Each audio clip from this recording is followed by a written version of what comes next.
Ladies and gentlemen, welcome back to the ANZ Winter Streamer Face-Off. Me and Nikki bringing it back to you. This whole thing brought together, it's for a charity event, Make-A-Wish, so make sure you get in and donate. And remember, it's also a sponsored event from O.G Nerd, who are out, getting us all kitted up with the clothing. Make sure you check them out. And Gamerfuel as well to get your G Fuel, get you going in your games. Very, very cool stuff from them all the way around. Big thanks to everybody involved. They are supplying some merch bundles for the winners, so there are some stakes on the line. Who will be the drippiest in the server? We'll have to find out after OG Nerd stocks us up. And who will have the most less sleep, that is when G Fuel comes in clutch. And this is a little bit of a dream come true for me here, Stranger, because I said it in our first match. I was like, Blue Eyes, I think they're doing really well, but I wonder how they go up against COD Commanders, who I think are my top team going into the tournament. And that's exactly what we get to see now. So can we get a big heck yeah in the chat for that? It is COD Commanders coming up against Blue Eyes. We all know the guys over at Blue Eyes already, the guys and gals over there, but we get to have a look at COD Commanders now. We have Snell and Vestige on the tanks. Snell has been really busy playing other titles that aren't Overwatch, but they are a returning player. This time on their main role. Last time, I'm pretty sure they were playing DPS. So it's nice to see them finally on their comfort role of the tank. Expect them on the Roadhog to go fishing, that kind of thing. Maybe even a little bit of Sigma chucked in there as well. Other tank, Vestige, they should be solid enough, but they could get some really good advice from the DPS line, which is Ices and then Bus. So Bus is obviously a very established tank player, but they will be playing the DPS here tonight. And there's the rivalry we were talking about earlier, Bus versus Lion, because Lion is a mod in their Twitch chat. So that could be a really cool rivalry. If Lion wins too hard, he might lose his job though. So I am a little bit spooked about that. So can we get this like a quick prayer for Lion's future employment? And Zazastack and Moonlit Charlie on the support line. They are both really good. Zaza is cracked aim, so they should be hitting some nutty little shots, maybe going a bit hard on the deeps, and a few returning faces from the ANZ Rumble event as well. But Stranger, you have a little bit of a story about this team.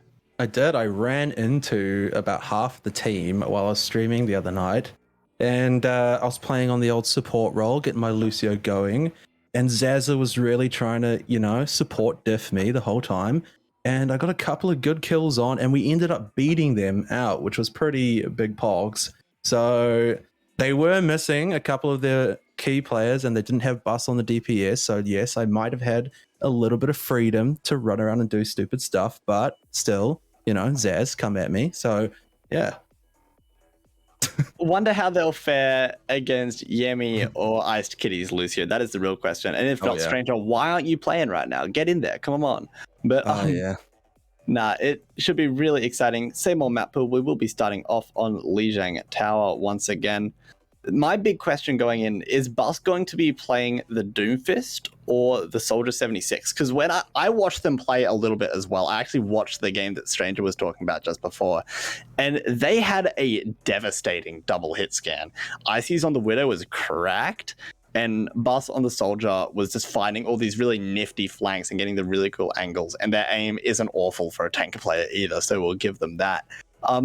So I'm really expecting that double hit scan to come in quite large, and I also think they are a team that will improve. Like, from listening into their comms on both Zaz's stream and Bus's, not on Bus's, on Charlie's, neither Zaz or Bus were hesitant to give advice and correct the maybe less experienced players around there. So they are a team that will not make the same mistake twice, which is really, really threatening if you're Blue Eyes. Saying that though, we did see Blue Eyes absolutely popping off in the first round of tonight. So I think that Fallen playing on that shield, Kai's pretty good with that Zarya. So if they manage that shielding right, puts a lot of pressure onto hit scan players like that. So they have the makings to, bring this out pretty even. And I expect them to, especially with the performance we just saw.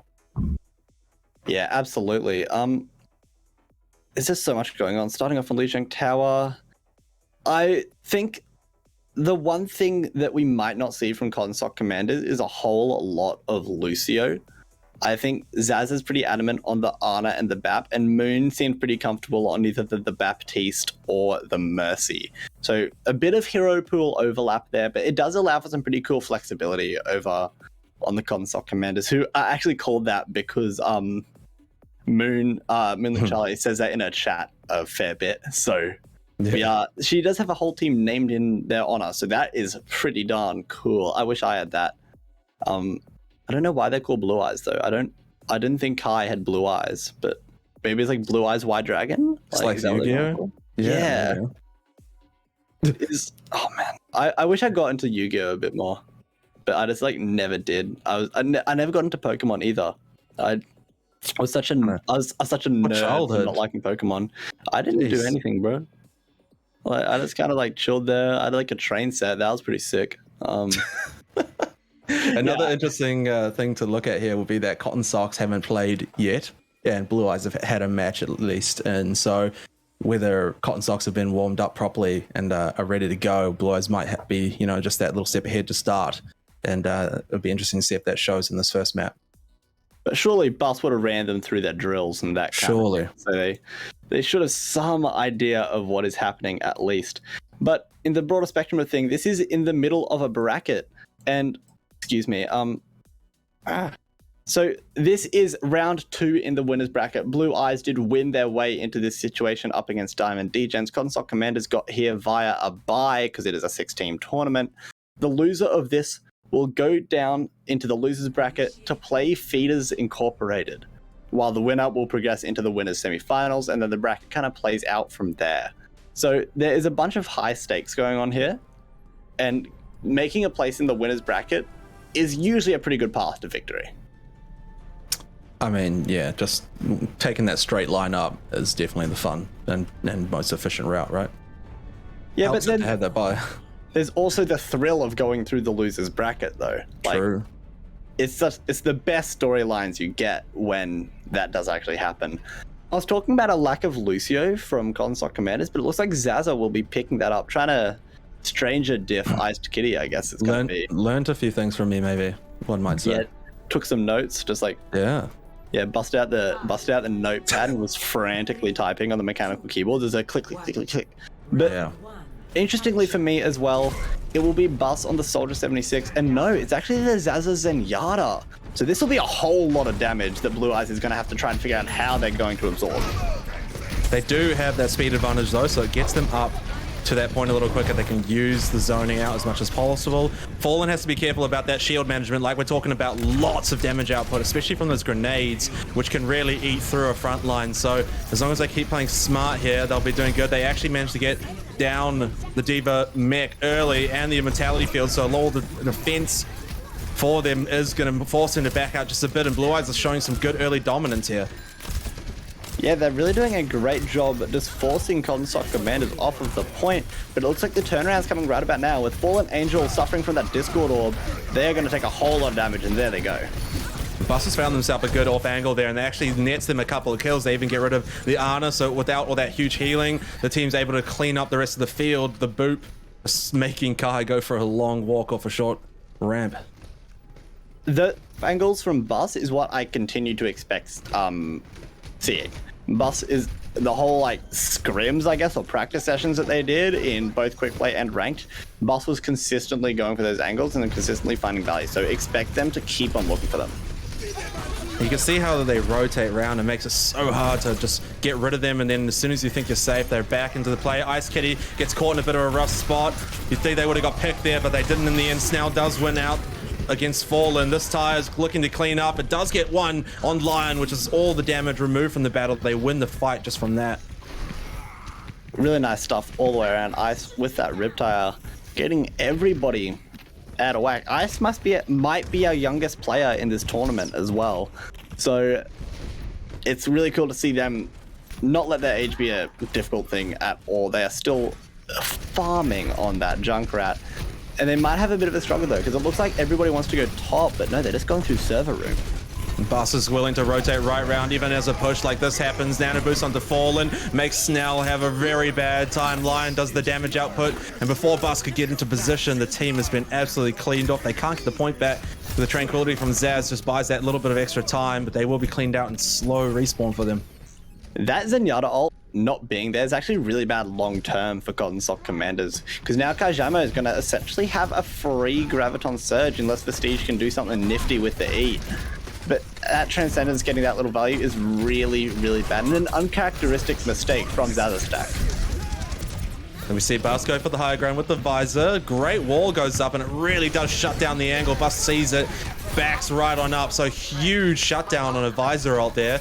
As we see Golden moves around, the grab from behind it, picks up pretty much the whole team there. Mentality comes up, shatters both ways, but Fallen comes out on top. The Diva Bomb is used, but the pin takes them out before they can remake.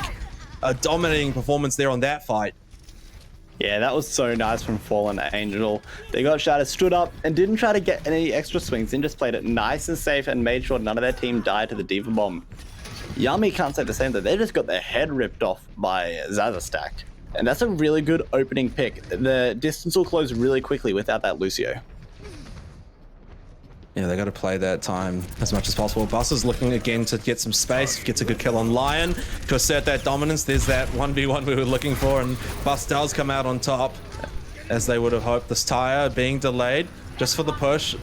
Ice kills with the trap of all things. The bomb doesn't actually clean up, but they still manage to zone them out of the objective at 90%. They've just got to try and make their way back up there themselves. They're still holding strong though, and this is approaching final fight territory, so this last fight will kind of decide everything. And there aren't many ultimates on the field aside from this nano boost for Ice Kitty. I expect that to go onto Fallen and then just let them go ham. Where is Bus though? Bus is on the angle, but they've been scattered out. Bus killed himself with the Helix. Rough. They're going to want that damage out, that's for sure. Fallen does take that. Doesn't quite land the pin, but doesn't matter. They got up close and personal just like they wanted. The Discord Orb does make them take a lot of damage. The Shatter to fall. Beautiful from Snell there to zone out the tank line. They just clean up the last few. And in this overtime, Yami tries to keep it going. They have the Mei just for a moment, but a moment is all they'll get. They don't have anyone to come in and pick that up. So fantastic start here for Cotton Socks. Getting off to an excellent start in this ANZ streamer face-off and putting a little bit of a dent in the really quite perfect Li Jiang record that Blue Eyes had up until then, because they didn't lose control of the point once in their first outing against Feeders Inc. And this time they're not having as much luck. They'll have to play a little bit harder, and they're going to have to do it on Night Market. It doesn't look like Cotton Socks are going for the Symmetra strat, which is the first time we've seen that tonight, but instead it will be Ice on the Mercy, so on the Farah. So a really long range composition, and Bus will be flanking on the Tracer as well. The Farah shooting into everybody grouped up around the teleport will actually be really, really brutal for Blue Eyes. So Fallen will have to make sure they have their shield up. They're going to use the Taylor to get on, so Cotton really kind of giving that away to start. They're going to have to fight their way on now, especially with the Sim turrets all set up. They're going for a bit of a split approach, which I like, make it a little more difficult to know where to attack exactly. It is Vestige just swinging through that point, but not actually holding it for too long. That's the struggle with these tanks for Cotton Socks. They really struggle to like hold an objective. They just kind of want to get in and get out. Ice has committed big here, gone right in, and it's working exactly as they could have wanted. Lots of damage output. Bus is getting in amongst the action as well as Fallen. Gets cornered and just not having a great time as their team falls around them. It's too hard to protect every angle. So even though they gave away 10% there, they do steal it back. 10% is nothing though. Like, they'll pass that really, really quickly. And the Farah is going to actually be mirrored by Lion, finally being forced off that Cassidy.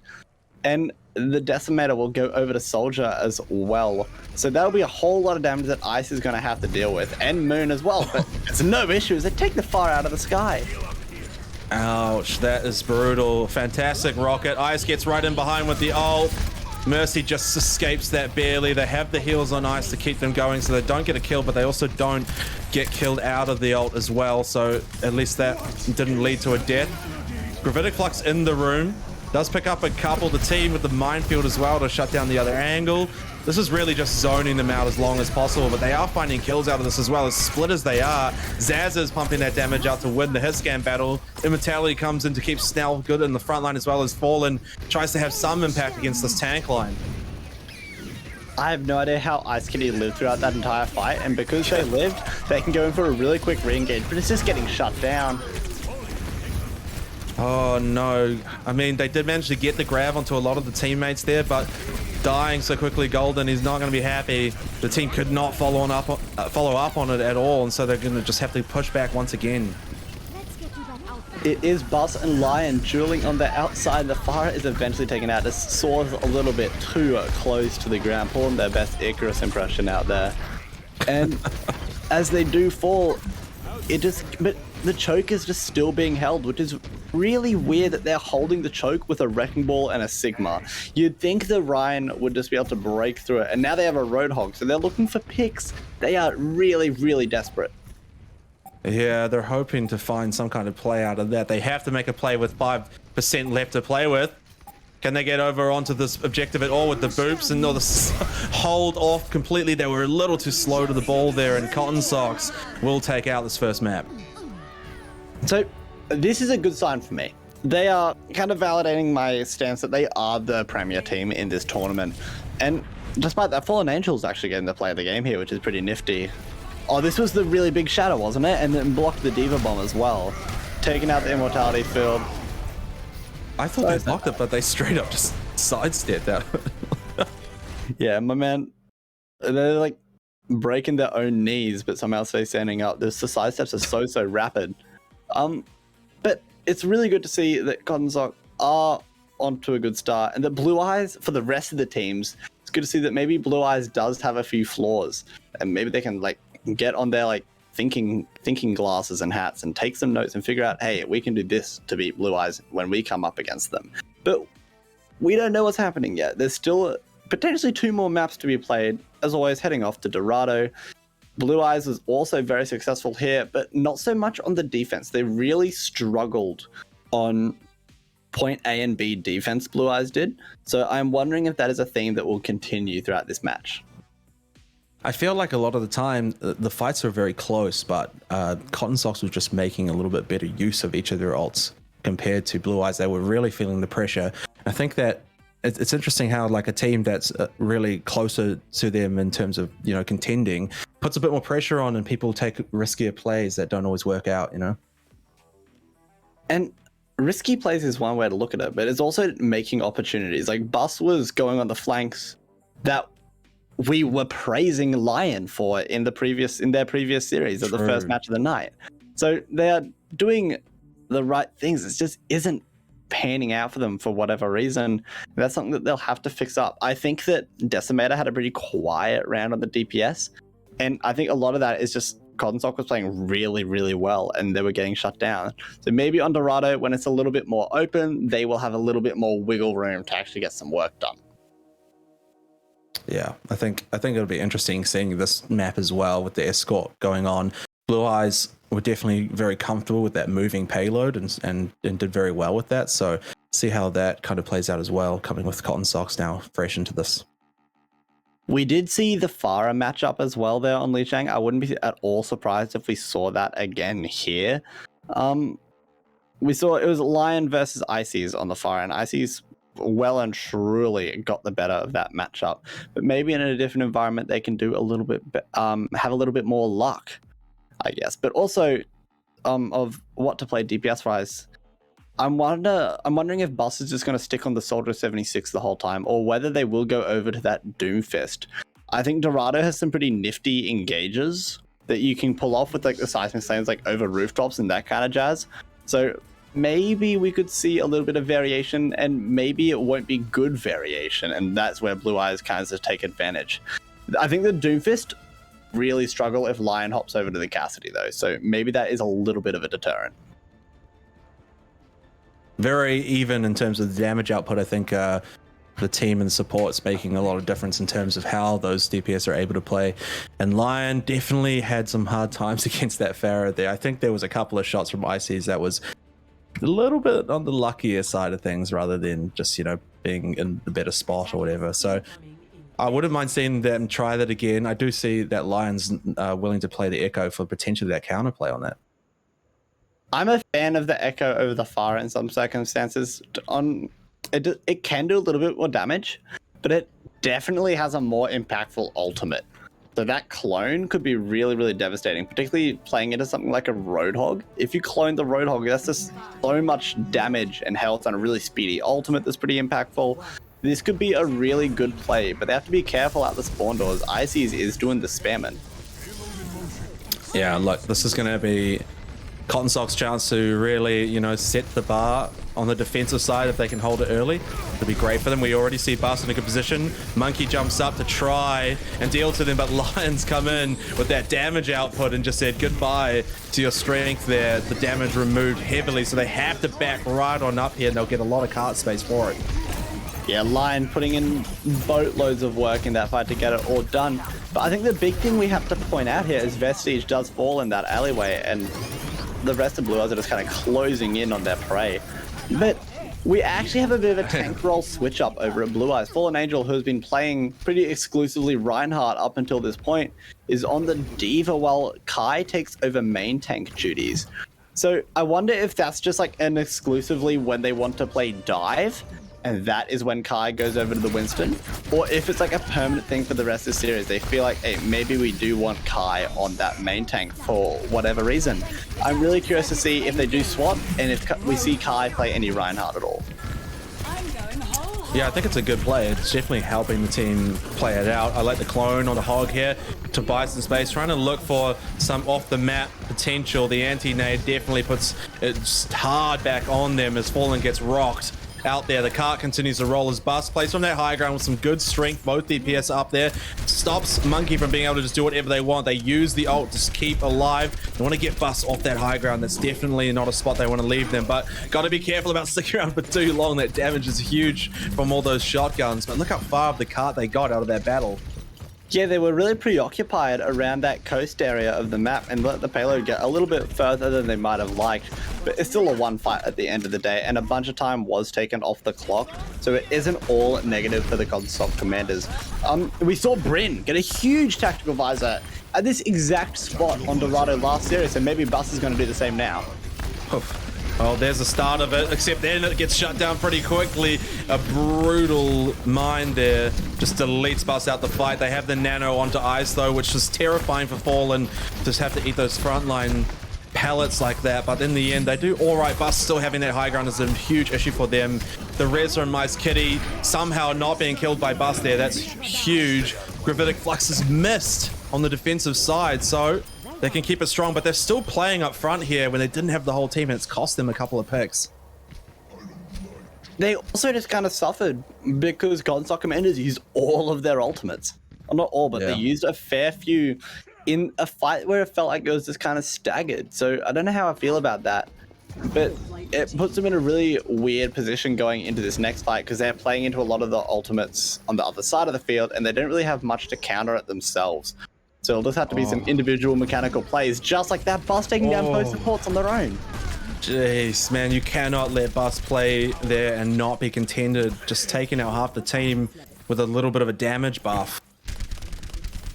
It was also Ice going for, I'm sure they'll admit it as well, a very ambitious res without any form of protection around. So it's a bit of as much of a misplay as it is great stuff from Bus at the end of the day. They're going so aggressive too. They've given up the high ground to try and hold the choke. And that's actually pretty powerful because it means Lion Main, it's so much harder for them to find positioning.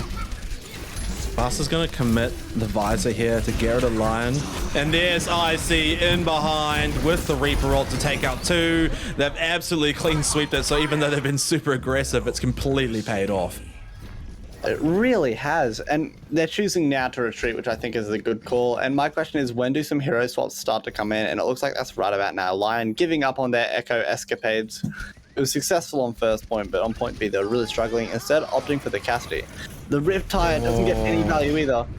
Hooked straight out of existence, instantly Fallen with a great Diva Bomb, getting two tanks as well. So here's their chance to really put the W key right down to the floor. They got to pick up Moon around the back. Bus does get taken, so the cart process. This needs to be it right now. 3 on cart, get as much space as possible. What is your setup like? How on earth can you get your W key to the floor? Like, are you like one of those like weird, like old school, like Doom players where you have your keyboard under the desk? It's a typewriter, man, you know? Yo, it's like a foot typewriter. Use your toes? That is sick. I really want one of those. Where'd you get it? I've been looking for one for months. I made it. It's custom. Yo, oh my goodness. I'll send you an invoice later. That sounds so sick. Oh, well, right now, it looks like Cotton Socks have come back in a very hard way. Bus has found their height. Once again, Gravitic Flux on the solo kill for Fallen. They get out of the mech. And that retake was very strong. A lot of the space that was just gained is probably just going to be taken back again. Very, very little hesitation. And with about a minute left, there's a bunch of ultimates on the field. And again, it is that nano visor for Bus. It got shut down pretty early last time. So we'll have to see how they go about it now. And it is Blue Eyes making wholesale composition swaps. And my theory is kind of sorted out. Like we figured out what's going on. It is just like a Winston thing. As soon as they want to go back over to that Reinhardt, Fallen Angel is taking the reins on that one, and Kai is back, going to the Roadhog, challenging Vestige, opting for a few picks themselves, but instead it is Lion getting picked. Vestige finding all the value on that Roadhog. Vestige is doing so good with those hooks, like shutting down tires, getting those critical picks that force out the res early in, so they don't have that in the fight now. Fallen, gonna have to be there, but gets booped off from the rest of the team. Lion wants to hit the Noon, and it will connect very nicely onto the 2. They got to get someone back to this cart. There's only 10 seconds on the clock to hit this final point. It's very split here from Cotton Socks, now actually taking themselves out as Zaz is found by Lion around the corner, which is a great slow pick. Bus has no chance alone against 4. So they're going to walk this on. They're going to get a lot of space. They might even hit this point unless Cottons can find their way on 1 by 1. But the sleep dart on Hog really says no chance. It actually sends him off the map. That's beautiful.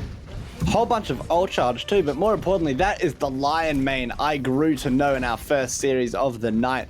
And it looks like they're back in form, at least in that fight. They found a whole load of impact.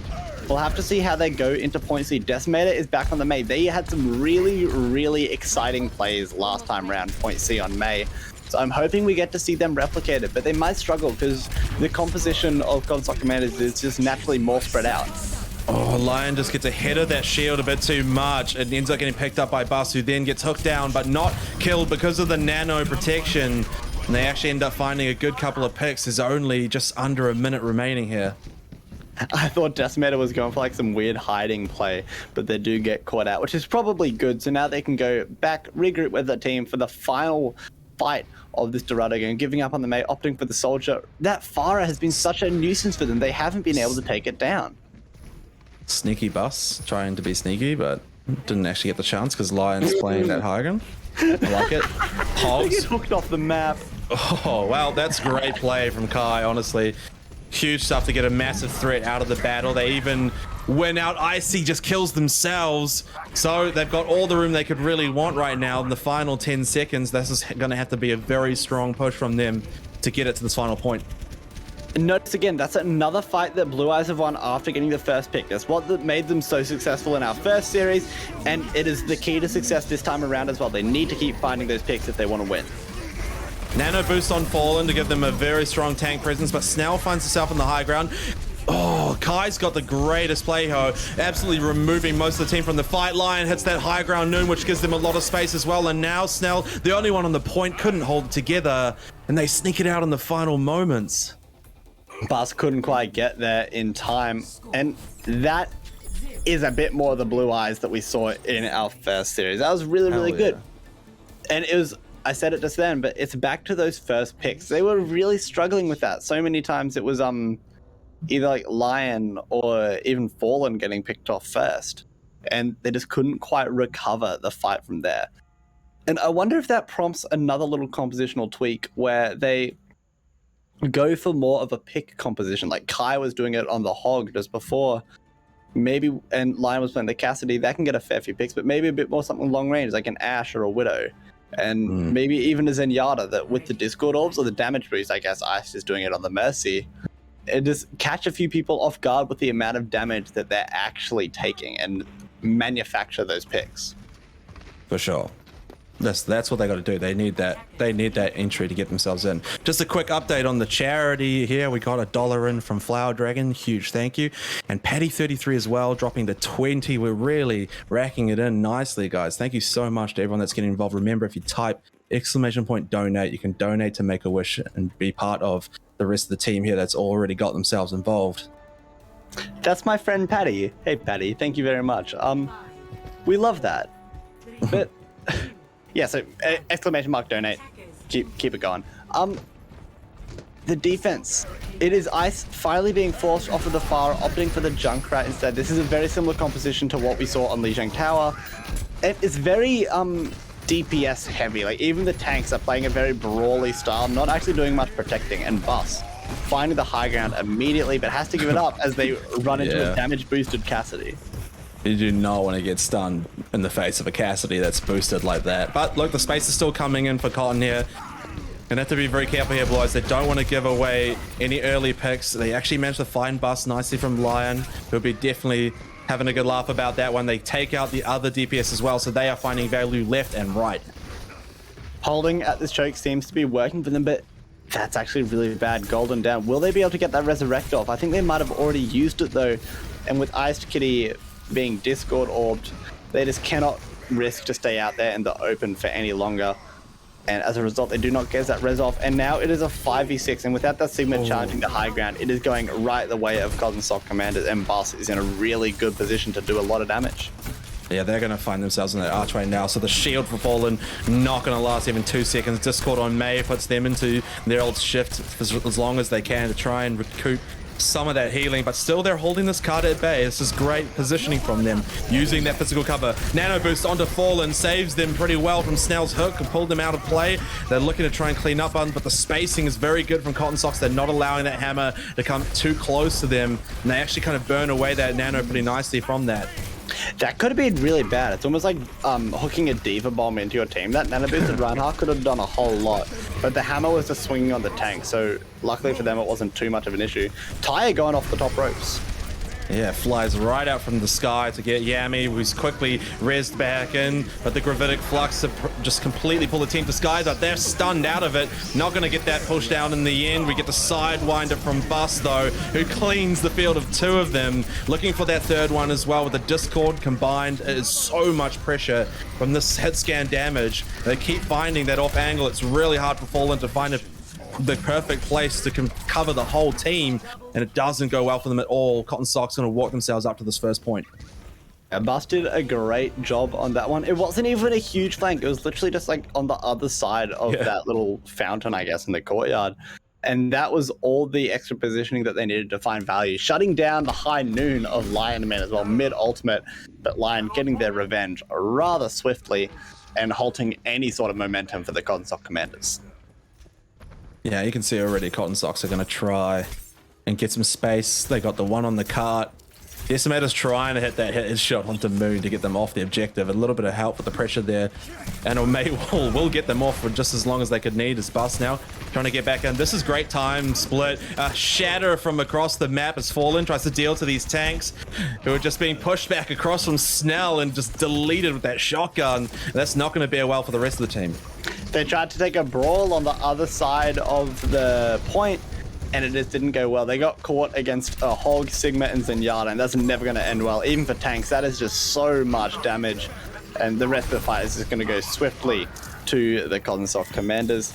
Moon is on payload, they be pushing, but they still have a fair way to go. It should be another fight in point B. Fallen and Lion are postured like they want to go at it again, and Golden is on a weird sort of flank at the moment, but they should get scouted out pretty swiftly. Big shout out to Moon and Zaza, who have had very few deaths in this match. They've been doing so great to stop Lion getting them. We see the Nano back onto Fallen. High noon from Lion is great from the position.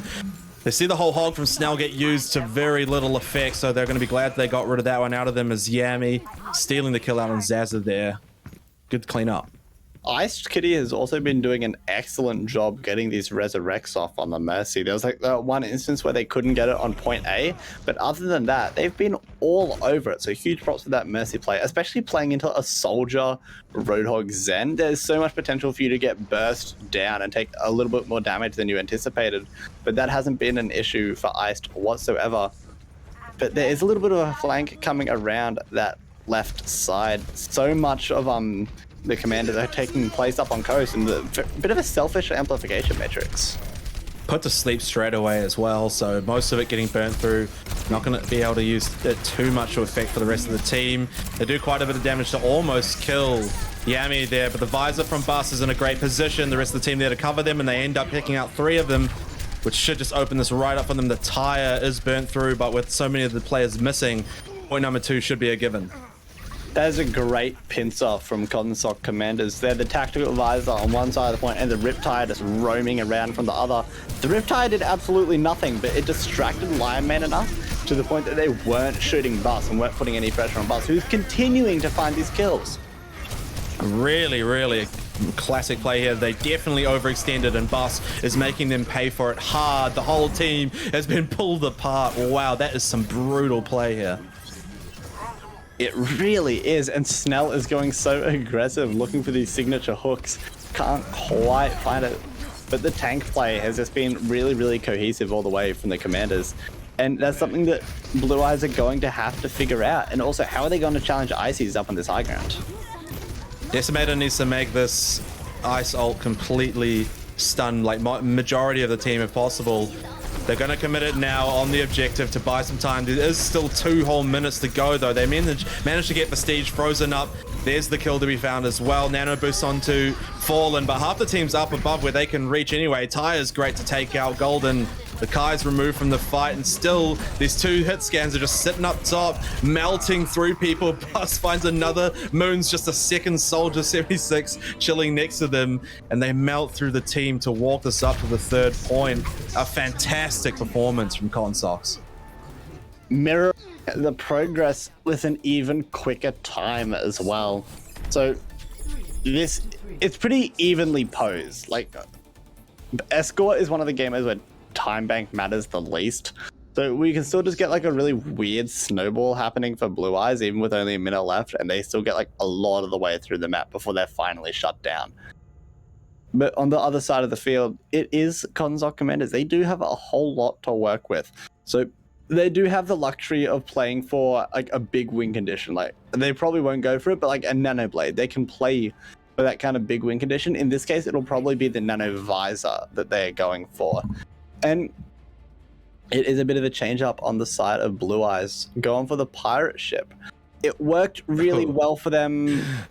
Was it them who ran it last time round, or was it I think they were defending it, right? That does make sense, actually. Yeah. So a little bit spooky. They're trying to, if they struggled so much against it, they're going to try and make somebody else suffer from it at least, so it makes themselves feel a little bit bad. I respect that. Share the pain. Yeah, you shouldn't have to put up with it all on your own. I kind of rate it. Also, really cute little trap from Ices, anticipating a Winston or somebody jumping up there, maybe even a Hanzo wall climbing up there. If that catches someone, that's going to be really funny. Unfortunately, it doesn't look like there's many people that could do it, although Hanzo might make me eat my words. Still a lot of damage output, especially from Bus finding this early off angle, already putting it down heavy. There's that Bastion play we were talking about. It is making Bus a bit nervous to peek, as we see Decimator going up, trying to find that, Lion Mane going up, trying to find that angle, but Prestige comes in to protect Bus, help them out to find the kills, and the team's mostly being pulled apart as they rock in behind them. Only the tanks remain, and that's going to be a bit of a cleanup for them with only 20 seconds now on the timer. The thing is that cheese strat sometimes works, but not when you're playing into so much damage and pick potential. The Junkrat and the Roadhog have so much potential to just shred a Bastion before they could even get set up safely on the point.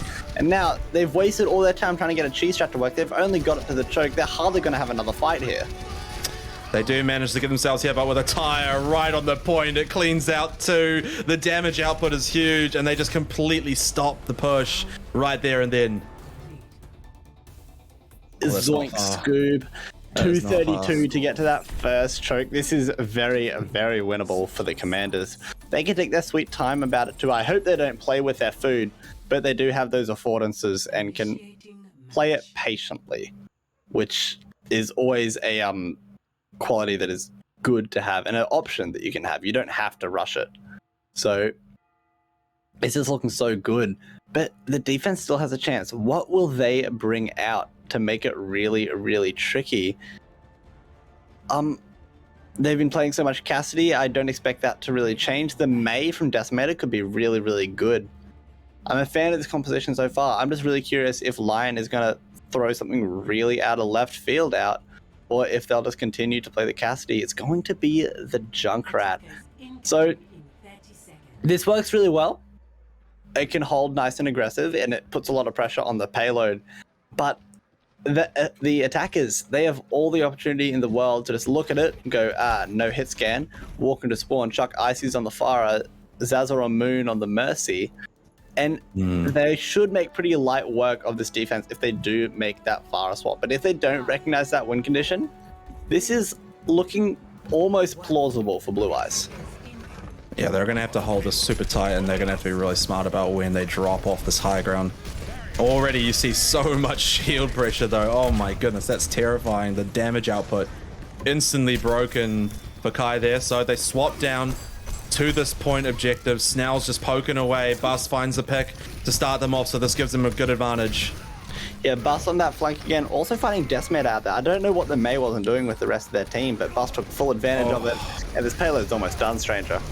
Yeah, they're finding the kills left and right. Fallen tries everything they can to have that shield in play, but there's just going to be no one there to stop the cart. And the Cotton Socks roll it over the objective. A fantastic performance from them tonight. They don't need no fire swap. They can just do it on their own. With the Junkrat and the Soldier, and no Soldier is doing more work than Bust at the moment. That's getting so... Ooh. This guy's meant to be a Reinhardt main. Like, what is this? Why can Ridiculous. You aim? Yeah, why can you aim? You haven't done that before. It isn't He's fair. obviously been practicing. 71% kill participation from Bust there as well, which is just astounding work. Yeah, my guy just full on didn't read the Overwatch script on how to play the game. Tank players can't aim, and DPS players are meant to get angry. And Bust is doing neither of them. Is there like a glitch in the Matrix or something? I don't know what's going on. Okay, who's the Gamerfuel player of the match in that one then? It's Bus. They played really, really well. Without a doubt, consistent value, doing the most work out of anybody in that lobby just then. It's kind of cool to see the team that did the flattening low key get flattened. It creates a kind of cool dynamic. But I think that Blue Eyes, they will be a really team that you don't want to come up against in the lower bracket. Oh yeah. So I feel for anybody who has to come up against them, and it looks like that is going to be Feeders Inc. So they'll get another game. Oh no, they played Diamond Degens first time round. Yeah, so they'll get to play Feeders Inc. And I don't know how that one's gonna go, because there was a really close game, that Feeders Incorporated game, so it really could go any way. All right, well, that's pretty much everything from me and Nikki tonight. We are going to go to a short break here and switch casters. We're going to switch over to Pap and Oparer. We'll be taking you through the final. I think it's 2 matches remaining for the night. Is that right? Yeah, pretty sure it's 2. Yeah. So they'll have some more fantastic gameplay for you guys coming up. Remember to donate, ! Donate if you want to get involved. And thanks to everyone.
Face Off is brought to you by Gamerfuel AUS. Get 20% off in the next 48 hours with code ANZFO. And O.G Nerd, the greatest gaming streetwear in the world. Check out their merch at the link below and use code ANZFaceoff for 20% off this weekend only. Finally, thank you to Blizzard ANZ for helping bring visibility to this event and to the Make-A-Wish Foundation.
Welcome back, everyone. It is me, the Stranger. Actually, no, I'm Oparer. I am here to sub in for Stranger. They've done 3 games. They've done an incredible job, and we're here for some 3 more amazing games. It's going to be a long night, and to join me on that long night is going to be the one and only PapaDaka. Niki. Oh, Pap, yes. Hello, Yeah, I am subbing in for Niki. Did a fantastic job there.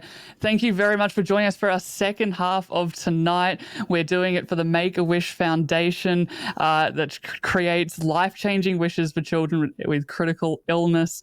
Para, let's have a look at the matches tonight, starting with Send It versus Akatsuki. Yeah, we have a very exciting game for you guys. Send It versus Akatsuki. Send It is looking like a really interesting team because this is the team that has all new streamers. Nobody has come back from the previous tourney. So this is a team that we want to be watching just for the pure, what are they going to do?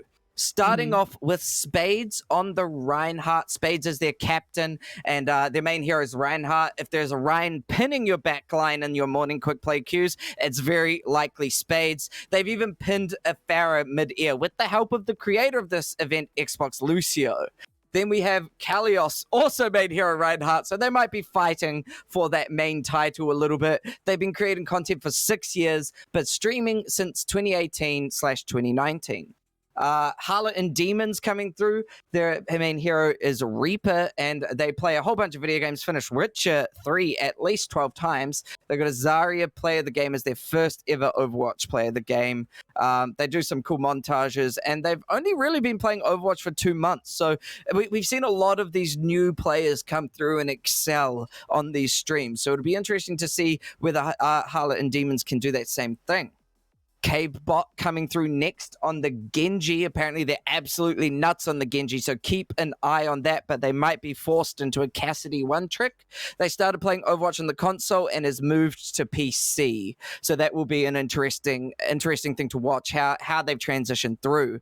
And finally, our support lines. We've got Chana on the Mercy, or Chana on the Mercy. They're feeling a little bit sick today, so send them some love in the chat. But also, they're a content partner for Disconnected Esports. They're an avid Mercy enjoyer and a Doomfist hater, and they're obsessed with pugs, whether that's the dog or pickup games. I don't know.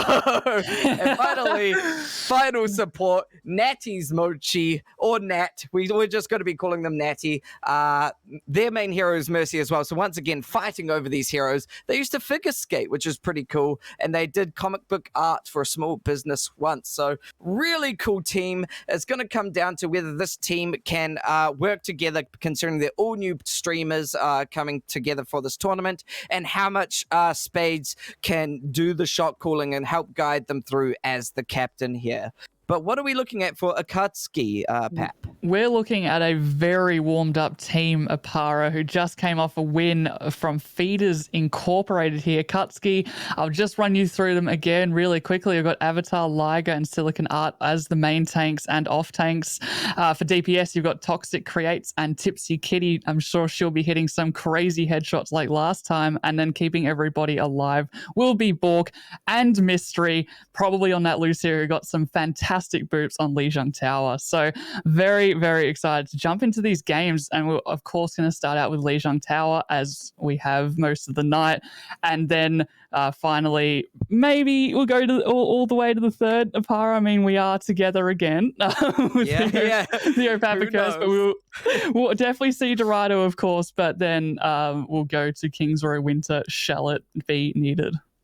Yeah, absolutely. And we've already seen one Kings Row Winter, so I do expect at least a couple more as we move into Lijiang Tower. And I mean, we've seen so many strategies come out already. We've seen some Pharmacy, we've seen some massive Lucio boops, especially from Mystery, got that double boop player of the game. So whether they can keep up that control. And I mean, Send It. We don't know much of anything about them. We haven't seen them play yet. All new streamers, so can't look back to like previous matches, the only thing we can do is lurk their streams, and we may have been doing that.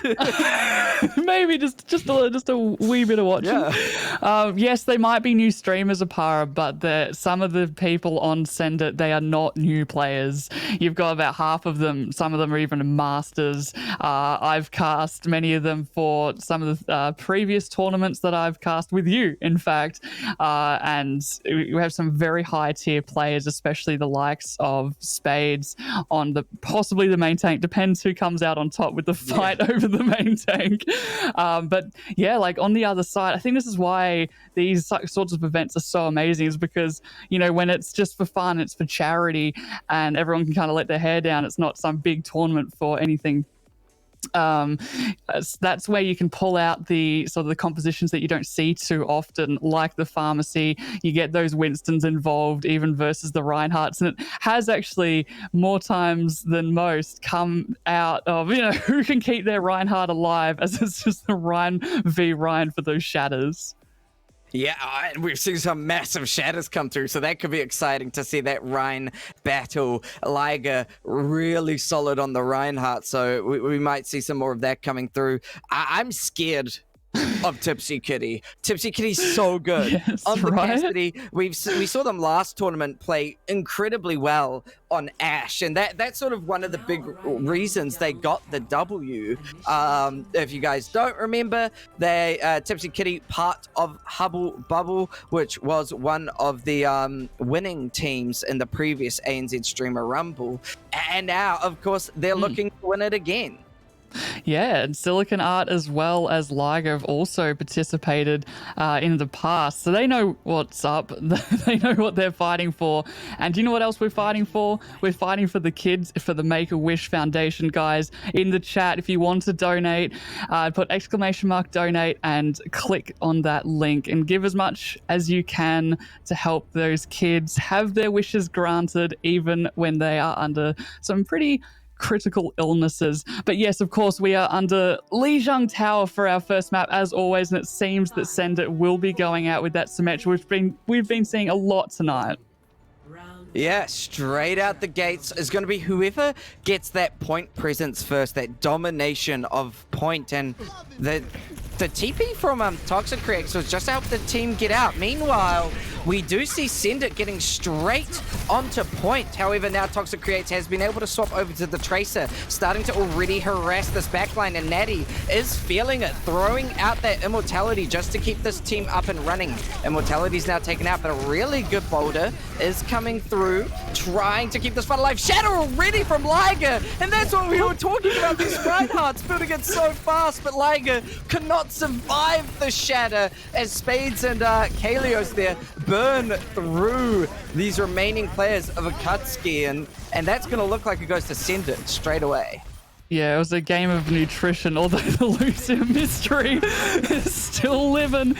But no, it will go to Send It in the end there. But yeah, that double shield, it was just a game of nutrition at the end of the day, and very slowly they just got picked off from Akatsuki. And in the end, you know, they kind of ran out of heals. And yes, there was a shatter, amazing from Liger, not too much. Next fight though, Cabe already has the Symmetra wall here, and Natty as well, Amplification Matrix, can just pop that down. So much damage can come through with this poke comp that they seem to be running here.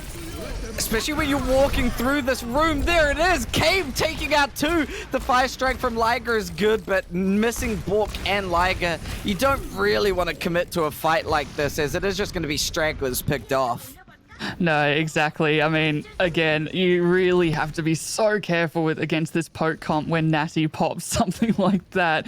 Your shield just gets instantly obliterated there. Tipsy Kitty, though, the Cassidy High Noon here, Oparer, could make or break, or at least create a little bit of space to allow Liger to swing around. Already 90% on his second shatter. It's very, very quick.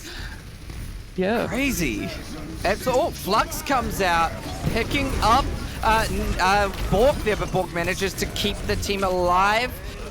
Deadeye comes out, but Tipsy Kitty can't get too much from it, and Spades and Cave are just taking names right now. This is scary to watch, Pat. It really is, because Kutski just haven't been able to find an opening that they desperately need.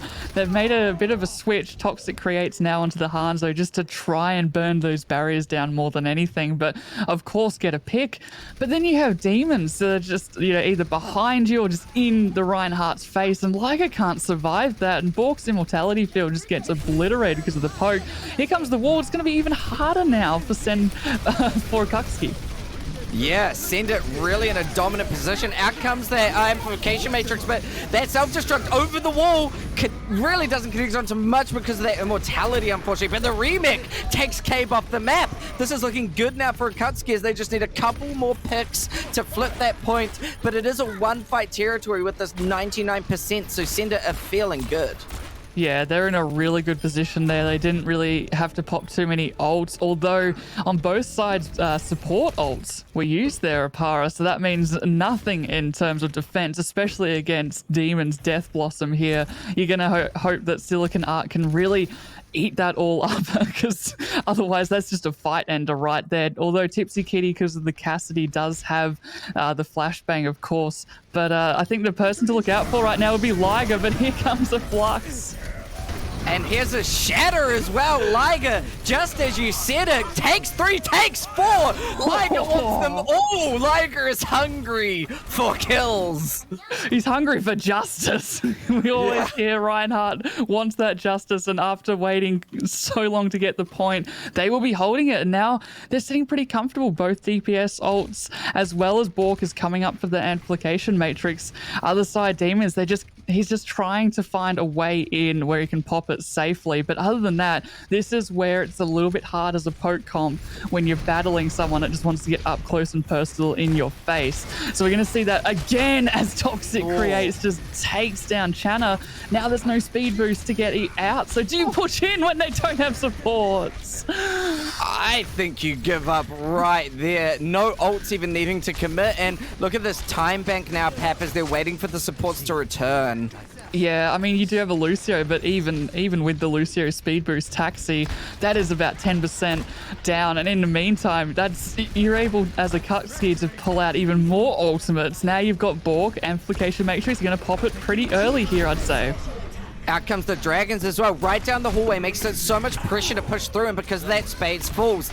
Demons as well, taken out by Tipsy Kitty, and now it's a 4v6, and pretty scary when you get booped off the map by Mystery. Mystery knows how to throw you off the map, and they are just showing us how to play Lucio right now. 98%, and I don't think there's going to be a single touch, apart from a Wrecking Ball from Spades, I guess. That's about it, I think. I mean, you got... Yeah. You do have Demons coming onto the point with the Death Blossom, instantly eaten up, somehow takes out Mystery, but to be honest, I think this is about it. Couple of stragglers, beautiful shatter to lock everybody up. And while it didn't look too good for Akatsuki at the beginning there, Opara, they really came through as soon as they had that point presence. Yeah, that was really good play. Once they took that point, they held it so well. They knew that no matter how you pushed, we're holding you here. And I think a little bit of just that mystery pressure scares them off the bridge, forces them to push that white room every time. And because of that, it was pretty easy to just kind of cycle ultimates and shut them down. Do you know what else we've pushed as well? We have pushed the $300 mark. Thank you very much, everybody. Woo! Thank you so much, chat. Keep it coming along for the Make-A-Wish Foundation, who do incredible work. And now we're looking pretty good with the Kutsi. We do have a pause, however, but from what we saw before the pause came live is that we might see a little bit of a Torbjorn from a Kutsi. But they're looking really good as long as they have the points. Send it are really brutal though, right up until the very end. So it's and I think there's going to be a little bit of a composition switches up as well. So it'll be really interesting to see. Yeah. One thing that's really interesting with this new team, they're obviously good players, and they've been learning from obviously a lot of people. I mean, we talked about Demons, only 2 months playing Overwatch, but I do know Demons has been in the chat of a lot of Overwatch streamers. I've seen them in my chat, and I've seen them in Sailor Ibby. Sailor Ibby was in the previous ANZ tournament, and so it's cool to see these creators come through that have learned from previous Overwatch players and doing really well in this tournament so far. They are. So speed boost right. We've got the Ryan v Ryan here, Oparer. Will they get a shatter in the first fight like they did last time? Space goes down. Wow, that was so quick. Space being removed so quickly in that fight. The D-Mech Natty is falling, but Liger is gone too. That is where you talk about that Junkrat. Junkrat does do enough damage to take out Liger. However, such a dominant hold. Will they cap point? Yeah, I think they will if they remember about it. I think they're backing up for it. Yeah, Mystery is like, yeah, maybe we should cap point. Whoops. No, they got that. I think what happened there is Spades thought the team was kind of with him as he pushed up, but unfortunately they were kind of being bombarded by Tipsy Kitty's headshots. So really well played there. Yeah, Tipsy Kitty is scary. I mean, that's what I was talking about earlier. Tipsy Kitty is scary. So much is coming out. Photon Barrier and Amplification Matrix. That is a scary push. You can't throw damage, but you can take the double, and Bork makes good use of it, taking out Cave. And now Liger's trying to get aggressive, trying to find the shatter opportunity, but now with Send It falling back, they're not going to send it right now. They're not gonna send much here, but Liger does have the shatter, and Spades is kind of falling a little bit behind. Amplification Matrix comes out. That's an instant kill. Oh, Mystery goes down hard. And a giant shatter comes through by Spades as well. That is going to really unlock this fight for Send It right now. The shatter is blocked from Liger, and the tire from Cave is taken out as well. There goes Kalios taking down 2, and now this point is going to start flipping as long as Bork is taken out. However, Tipsy Kitty still playing scary. Tipsy Kitty in the hero role right now. Cassidy taking out so many names, and that is going to be what looked like Send It's fight to win a loss. They put in a lot too to that, and they still went down. Demons is the only one really that might be able to pull it back. Channa though does have the sound barrier, but that really should have been it. Now they have all the ultimates. Akatsuki amplification comes out. And a Photon Barrier Amplification Matrix worked once again. Even with the sound barrier coming through from Chana, they are collapsing. Demons now taking out Tipsy Kitty. That is the scary player taken out. However, it may not be enough because there's so many remaining players of Akatsuki, and this time bank is ticking down. Spades is back into the fight, and Demons has that Death Blossom. They just need to pop it in the right spot without it getting eaten. Self-destruct comes through, takes out the Immortality. That could mean that this Death Blossom does a lot of work, but a self-destruct from Silicon is big, taking out 2. That might be enough. It's just Cabe and Liger all with Kalios. Yeah, Kalios. I was like, crazy footing? Kalios fighting on point, but no, that point is ticking down, and Akatsuki are gonna take Lijiang Tower. They looked strong there, didn't they? Yeah. As soon as they had that point, even when Send It committed all those ultimates, I really think what hurt them was Demons on that Reaper. Like, once you up close, it was good, but unfortunately just couldn't get enough of the picks, especially, like we keep saying, Tipsy Kitty, right? Yeah. She's been absolutely popping off, getting those flashbangs, and it makes it even harder to try and get that value from the Reaper when you got to watch out for stuff like that. Beautiful Hanzo play of the game as well on top of that. So Akatsuki, they've now gone 1-0 here as we're going to move over to Dorado next. And what a strong performance. Obviously, they've had this warm-up time, but at the same time, Send It has had a lot of time to do sort of scrims and whatnot to try and prepare themselves, you know, play against other teams, watch the stream to figure out Akatsuki's play style and strategies. And so Send It are certainly putting up a fight. They looked really good, especially on guard, and a little bit not so much when we moved into command center, but they're definitely not out of this. No, they're not. I think when Akatsuki kind of lose people, they're able to, I don't know, like if lose the right people in a way. Like, even when it was a 2v2, still Bork was alive to keep Liger up in the fight, whereas Sender, when their other two were just one DPS and a diva, you can't really do much with that.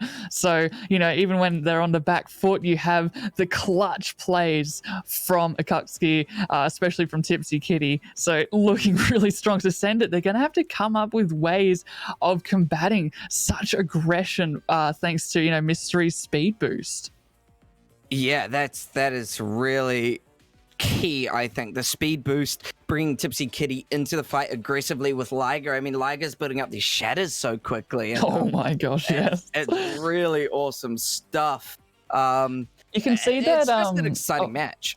Yeah, you can see as well, I think, when Mystery told us that their communication has been really strong, and you definitely saw that with, you know, what ultimates they were using. And I mean, what was night and day for me was definitely the first fight of Control Center when the whole team of Akutski were together and they were fighting, whereas, you know, had Spades that was kind of like, come on guys, let's go, but everyone else kind of hung back a little bit too much. So that's where, you know, they've warmed up Akutski, they've played together, and I know that they were still in the queues while they waited to keep warm. So I think the communication has been really, really good so far, and it's just a bit of an uphill battle from Send It here, but I'm sure they're getting the download, and we're about to see as they will be attacking on the first first round, of Dorado, and with the Akutski defending.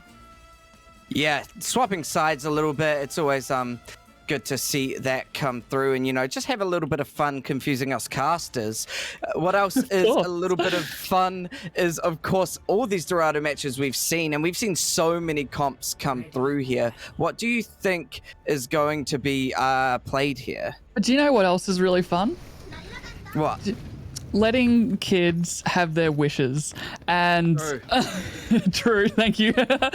Letting kids have their wishes, and you can help with that by doing !donate in the chat, and just helping kids live out some of their greatest wishes, like going on holidays, getting to meet some of their favorite artists, or and by that I mean, you know, songwriters, and just getting some great gear. Like, I know many people, and I think Oparer, you've helped many people who've wanted their gaming PC setup, you know? So yeah, please, if you have the money, donate. But anyway, right now, Dorado attack, it seems like Send It, they're gonna keep Demons on the Reaper, but Cave is on the Genji. They have that win condition with Natty on that Ana. This is going to be interesting to see how these comps play up against each other. That dive comp trying to break through Akutski's sort of solid Reinhardt shield. Up comes the Winston, and Winston takes so much damage. Tipsy was ready, and with the help of Hanzo, Toxic really burned through Spades, and that is going to be now a big struggle, as this payload can struggle to push through this archway once a comp like this has set up. Yeah, it can. I mean, that was a nice little pick. Silicon Art did have to get rezzed there, so you've got to wait a little bit longer. So maybe you can push up now, but Spade's getting absolutely deleted. But there you go. Tipsy Kitty evened it up. And that's what you call the play. You want to call getting out Tipsy Kitty, getting out one of those big players on their team. Nano comes out now onto Spades. Spades has to put a lot of work into it because there is a dragon splitting up their team. Spades now trying to take out Liger, and with the help of a Discord orb, Liger does fall. And now the Primal Rage, really just to try confirm a couple more kills and throw this team around. But Silicon actually confirms the kill with the help of Tipsy Kitty returning. This payload may be pushing, but this defense could start to come through quite solidly here, Pap. It really could, but then there's the blade. Cave's like, no, we want this payload. He's got one, but can he get two? He does. Borg's kind of evened it up, though. Amplification makes on that high ground, and Borg got three. I think they might be able to still get it, though, Oparer, but last second touches. Borg, what the hell? This is so messy right now. Borg going off, and yeah.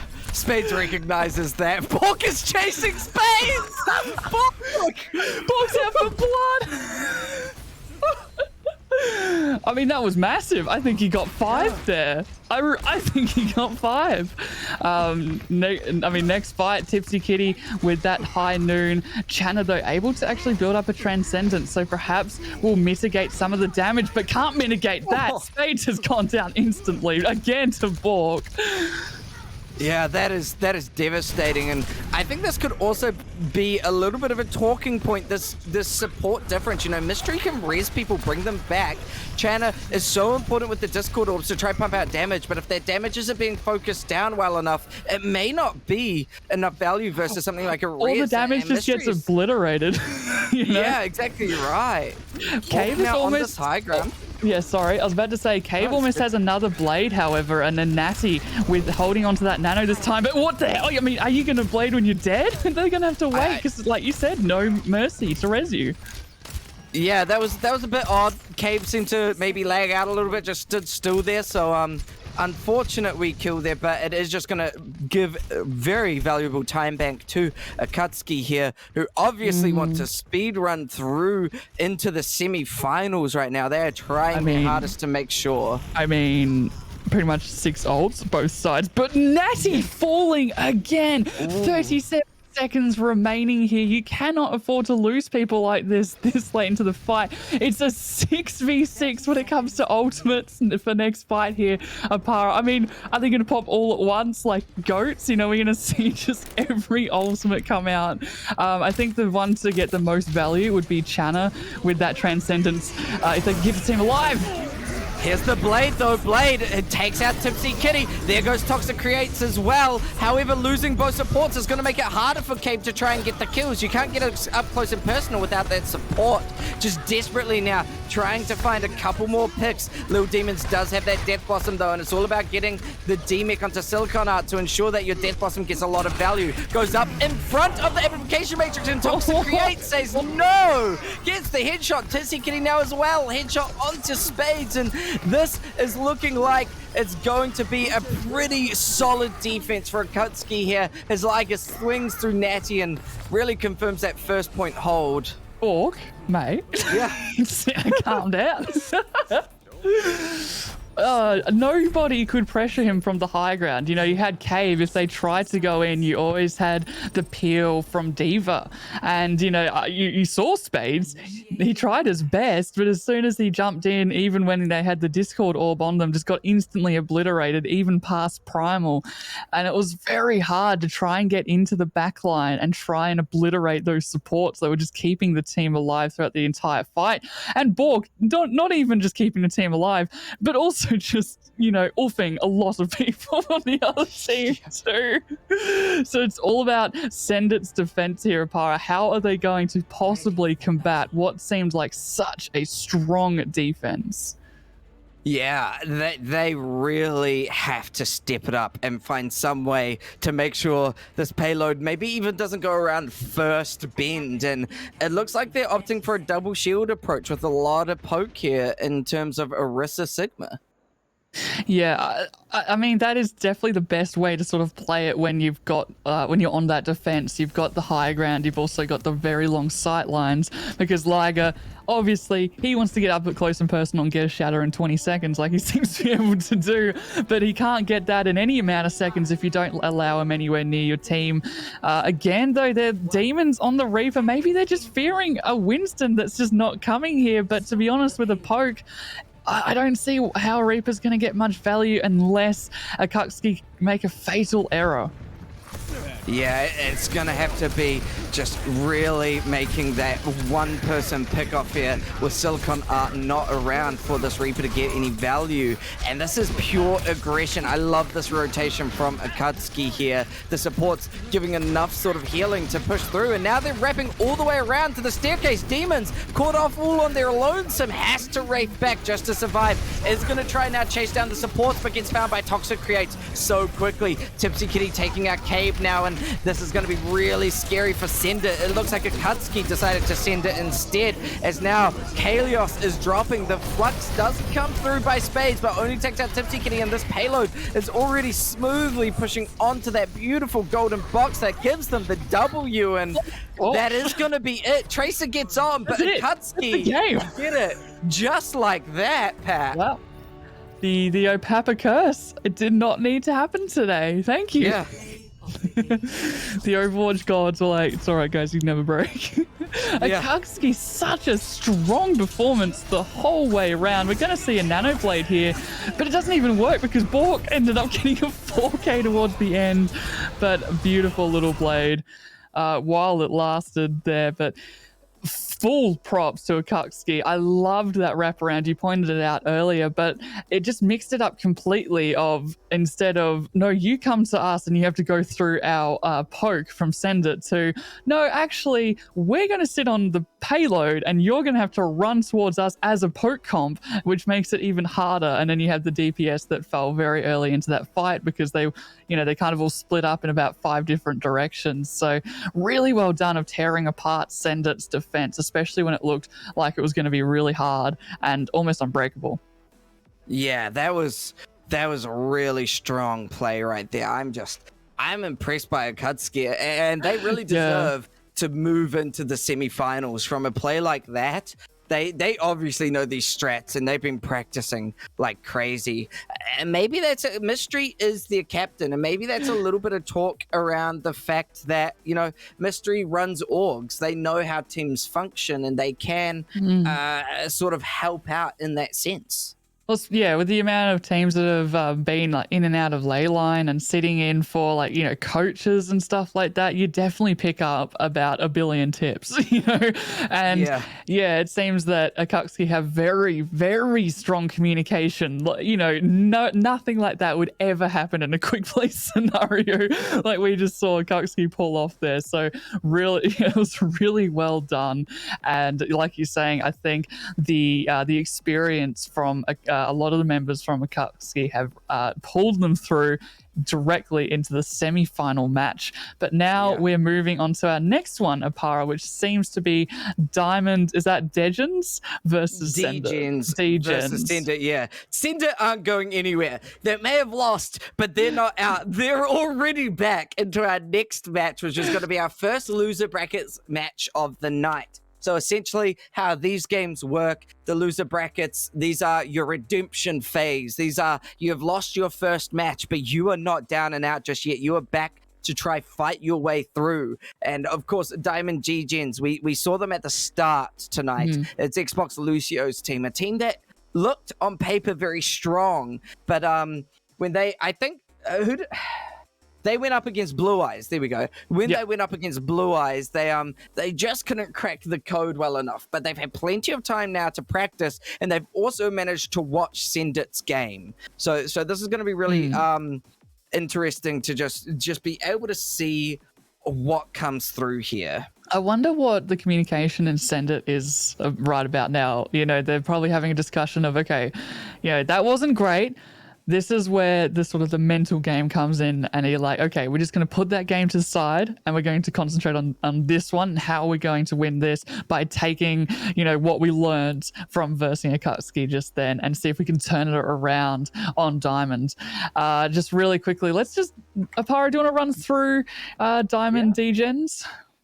Yeah, absolutely. Diamond D-Gens coming up first. We have seen them at the start today, but obviously we're going to see them once more, starting off with Arcanine on the tank. They loved to play the Reinhardt, but we also saw them a little bit on the Winston, I believe. Oh, wait, no, they were playing so long ago. So much has happened. They were playing the off tank tonight. So that Zarya sort of diva play style for Jeezy Claps to play the Reinhardt. Jeezy Claps, of course, one of the biggest Reddit Reinhardts of OS. You might have seen them on Reddit quite a lot. We got Klaus Gregory coming through on the Junkrat. Trash Quinn playing that Sombra Tracer potentially. She might also go into a little bit of Soldier or Ashe. Xbox Lucio doesn't play Lucio at all. Trust me. No, main never. hero I've Lucio, never seen him on Lucio, and I have played with him multiple times. Never. No, not once. And finally, Valkyrie comes through as their final support option. They looked strong. You know, Diamond Degens, they might have been out, but they still brought out some really good comps to mix it up, and they're definitely going to keep Sended on their toes, and they certainly didn't stop playing Overwatch once their game had ended either. So it's all going to be down to, I think, especially when it was Diamond Degens, the boops that came through. They're going to have to, you know, Xbox Lucio, yes, he surprisingly plays a lot of Lucio. He's really, really good at not just playing with his team, speed boosting, but also getting those crucial a couple of picks. So it's really going to make it hard for Channa and Natty to try and heal the likes of, you know, Spades as they push in. So yeah, it's going to be really interesting here. Yeah, it's gonna be a fun match, I believe, and you know, Sender, hopefully they can kind of refresh their mental. It's sometimes really hard to go into sometimes it's really hard to go from one loss into another match, but you just got to reset that mental, make sure you're prepared and ready to go for the next matchup. And you know, anything can change in a matchup like this. Yeah, and you know, let me try another one of my segues. What else can change? You know what else can change? That little bar below me, right there. That can go up.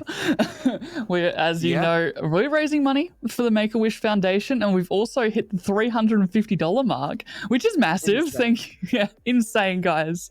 Thank you so much. May as well, while we're waiting for these guys, I'll very quickly tell a little bit about myself. Because I myself have actually benefited from the Make-A-Wish Foundation, especially my younger brother. We were both born with, let's just say, very bad kidneys. They had to be whipped out, and I've had a kidney transplant, same as my brother. And yeah, my brother got a wish at the age of 4, and we really wanted a holiday away from the hospital visits. And of course, we kept in. What Make-A-Wish do is they, you know, even if your child is, you know, very, very sick, they still, you know, they get in contact with the local hospitals for you to make it really easy to move around. It's if you, of course, you want a holiday, which we did. So we ended up going to Hamilton Island, and it helped mum and dad out, of course, because they've been dealing with a very, you know, sick my little bro. And then, you know me, I'm like, hell yeah, Hamilton Island, let's go. But no, it was amazing. I got to celebrate my brother's 4th birthday there. So it was an absolute gem of a time. So guys, if you do have any money, please help families and kids grant their wish indeed. But Oparer, we are back in Control Center. Yeah, back in Control Center once again. Sender and Diamond Degens ready to go head to head, and there's going to be a Reinhardt clash right at the center of the map here. But a big difference to talk about is this Kalios Diva versus Arcanine Zarya. Yes. Okay. So I suppose when it comes to diamonds, that's where you really want to go aggressive. Although they do have Sombra, which confuses me a little bit, but you do want to go in really hard. You've got there we go, the Symmetra. you want to go in really hard with the Junkrat. You've got the bubbles as well, whereas when it comes to the other side, Spades and the Diva, they're just going to be eating up a lot of that damage. And yes, straight away, so much damage onto Cape from a Fire Strike that the supports are there to keep Cape up. The scary thing for Diamond Degens are going to be these turrets, but they do manage to get rid of them pretty well. Trash Quinn actually on the Sombra. Lucio does take out the other Lucio. Xbox Lucio takes out Channa, and so that is going to be a big open up. Spades can't run away without that Lucio speed boost, but does manage to charge Klaus away. The anti-nade though gives GZ Claps enough of a space to try and finally cap this first point. Yeah, that was really well played, even once the bubbles from Arcanine didn't quite work out. They just waited, they backed up a little bit, they had the damage down, so they couldn't push. And that last little push on onto Demons, that's a nice little percentage build up too. Next fight, though, GZ Claps, they have a shatter. I don't know if they're looking out for it, but already he's hiding. There's a grab. Oh my god. And the Nano comes out. Nano Reinhardt swinging onto a grab. The shatter gets blocked, though. No Reddit Lucio for you today. GZ Claps. And out comes that Riptide gets 3. Klaus putting in the work. Saw that the shatter didn't do it, but Klaus will. Look, they probably put in more ults than they wanted to, but they had to. You know, you have to keep that crucial percentage ticking up, and the EMP is coming out, and you can win an entire fight off one EMP, and because of that, that's when you can build up the ultimates yet again here. On the other side, Send It, they're just going to go through. They're going to try cheeky. Shatter. Yeah, the shatter gets blocked straight away, though. GZ Clap so quick on the mark, noticing the teleporter. Arcanine takes out Demons, and that EMP saved by a good sound barrier from China, but it's not enough as Spades gets charged off the map by GZ Claps, as well as GZ getting a fire strike and throws a shatter out for goodwill. It's like, may as well, right? Yeah. I don't need this anyway.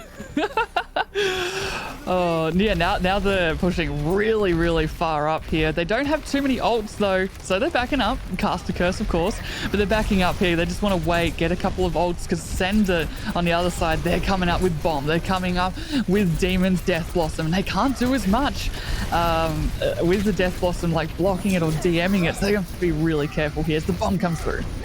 The bomb just not getting value. The charge just missed GZ. Spades try to take them out. Now Spades is so deep, gets taken out by Arcanine, and the supports just not being able to make it. Arcanine now taking out Natty as well. The grab not onto really anyone, but trying to just confirm a couple more kills. Klaus now throws out a tire as well. The Riptide not getting much. It's just Channa and Kalios trying to stall out this point. We got Spades back on this Wrecking Ball, but that is going to be all she wrote as the hack comes through, and first point goes to Diamond Degens. Yeah, Degens looked really, really good. Even when they didn't have any ultimates in that last fight, they were still able to get some really nice hacks onto Spade. And I mean, somehow GZ Clap survived, even though he charged into the back line. I don't know how, but because of that kind of split of who Send It was really going for, and that's kind of where a little bit of that communication you could see kind of fell through, because half of them weren't really sure of who to go, and try and kill. So yeah, with 6 players going up to 6 different people, no one was really going to die anytime soon. Now we are onto the next map here, and of course we're going to have a little bit of a Symmetra off. The difference is we are going to have Juicy on that Sombra instead of the Reaper. And that Sombra pick is actually really devastating. Hacks can break apart a team. GZ charges through, but Spades actually takes out Klaus. The hack onto Channa, though, that's what I'm talking about, breaking apart this team. Arcanine now finding Natty, and there are no more supports because of that Diamond Degens. They are just having a wild time taking pick after pick, and it's just the tanks that are left, and that is a complete collapse of Send It. Yeah, Send It kind of went downhill there. I was actually going to say, to be honest, Demons is probably just better off now because they're up close and personal, but somehow the hacks came through from Juicy that just allowed Reinhardt and especially Xbox Lucio to put in that the amount of damage that was required. You can see just the poke from Juicy, but I think they just asked a little bit too much of their health bar. Oh, but the TP is quite good. They do manage to get him behind. The question is, are they going to stay alive long enough? But these nades coming through by Valkyrie are so good. Natty on such low HP, just having to desperately bounce around to stay alive and keep Spades up, and it is actually working. They do get the point flipped to their way. Yeah, I don't think they really expected that we're just going to ignore this fight and go for the point, which is definitely the best thing Send It could have done there. But they did take out Juicy really, really quickly. The only problem is now, Degens, they have the EMP and they're looking for it, and they've popped it. That's 5. Nasty EMP shatter combo coming through. Trash Quid and Jeezy just knowing how to communicate. The grab onto Cape. Cape throws on that photon barrier, but it's really not going to do too much as Klaus is burning through everyone left, and it's just little Demons now trying to keep the fight alive, just trying to do anything to build up point percentage, getting it to 39%. Oh my gosh, he's gonna survive. Demons, he's on 1 HP in a dream. Oh, close. Tragedy. Whoa, top 10 anime betrayals.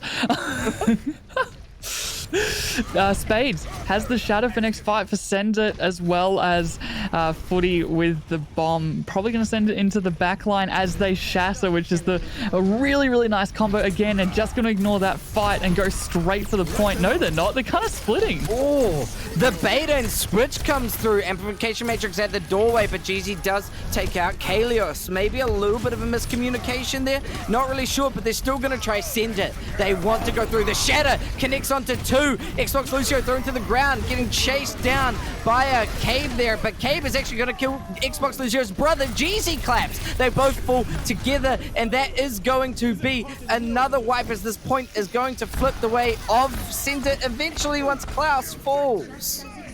Yeah, just in time too. 80% remaining there.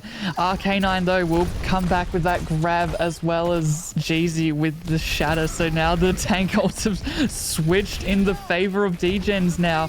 Although Demons has the Death Blossom, hasn't really done too much for the games that we've watched so far, but it can all change in a moment here. And here comes the bomb. Will it get anybody? Yes, it will. That's a 2K Opara. What the hell? That is beautiful, and that's exactly what you want to try and confirm a little bit more of this defense. Just one ult committed, but a team fight won, and it's looking really good right now for Send It. Yeah, Cave is looking strong. As soon as you get that beam so charged up, you can just microwave people like a hot pocket for 2 minutes instead of the 1 minute. Channa, though, now has the sound barrier to stop any of the, especially the EMP, if they can hide in time there, because they will be pushing really hard and really fast here, Degens, with those tank ultimates. Yeah, Degens, they don't want to give this map up. They want to take Send It out and go through, but Jeezy doesn't shatter anybody in that grab. The immortality keeps the grave alive, and Spades shatters are looking superb right now as Spades takes out 2, and with this 99% and the EMP is desperately thrown out, Jeezy Claps all that's left on point, but they fall, and that is going to be a 1-1 for Li Zhong Tao, whereas someone gets a last minute touch. Juicy had to go. There we go. They tried their very best.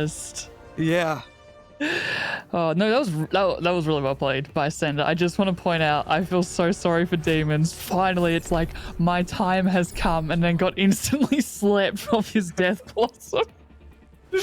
Poor man's had an absolute shocker as we move into round number 3 here, Opara. But I think Send It, they played exceptionally well getting around Degens, you know, their defense, how they came outside of the point.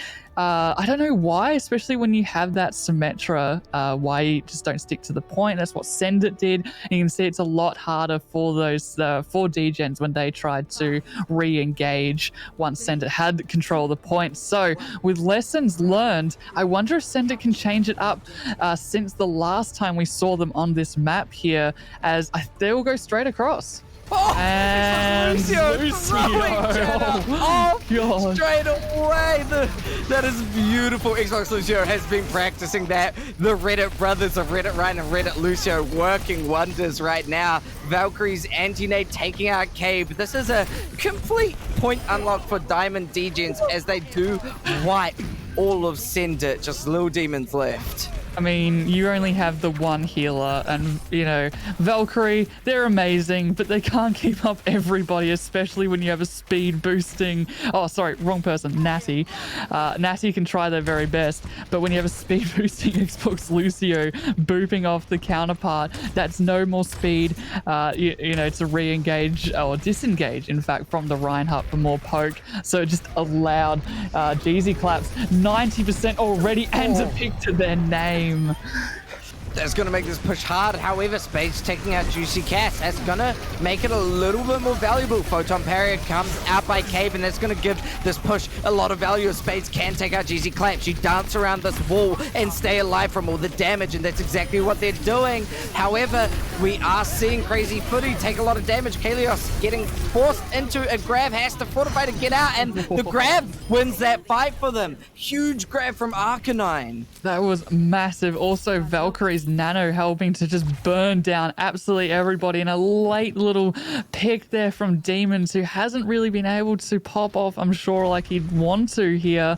Cape has switched over to the Cassidy, probably to try and counter Juicy in the back, but Juicy's happy. Juicy's already got the EMP for next fight. They don't need to do any more picking.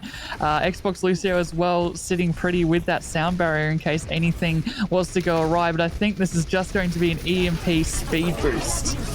There's the EMP, and because of the early anti-nade, the Shatter comes through and takes out Cave, and complete wipe. All it is little Demons on point here. The anti-nades from Valkyrie are scary. Scary.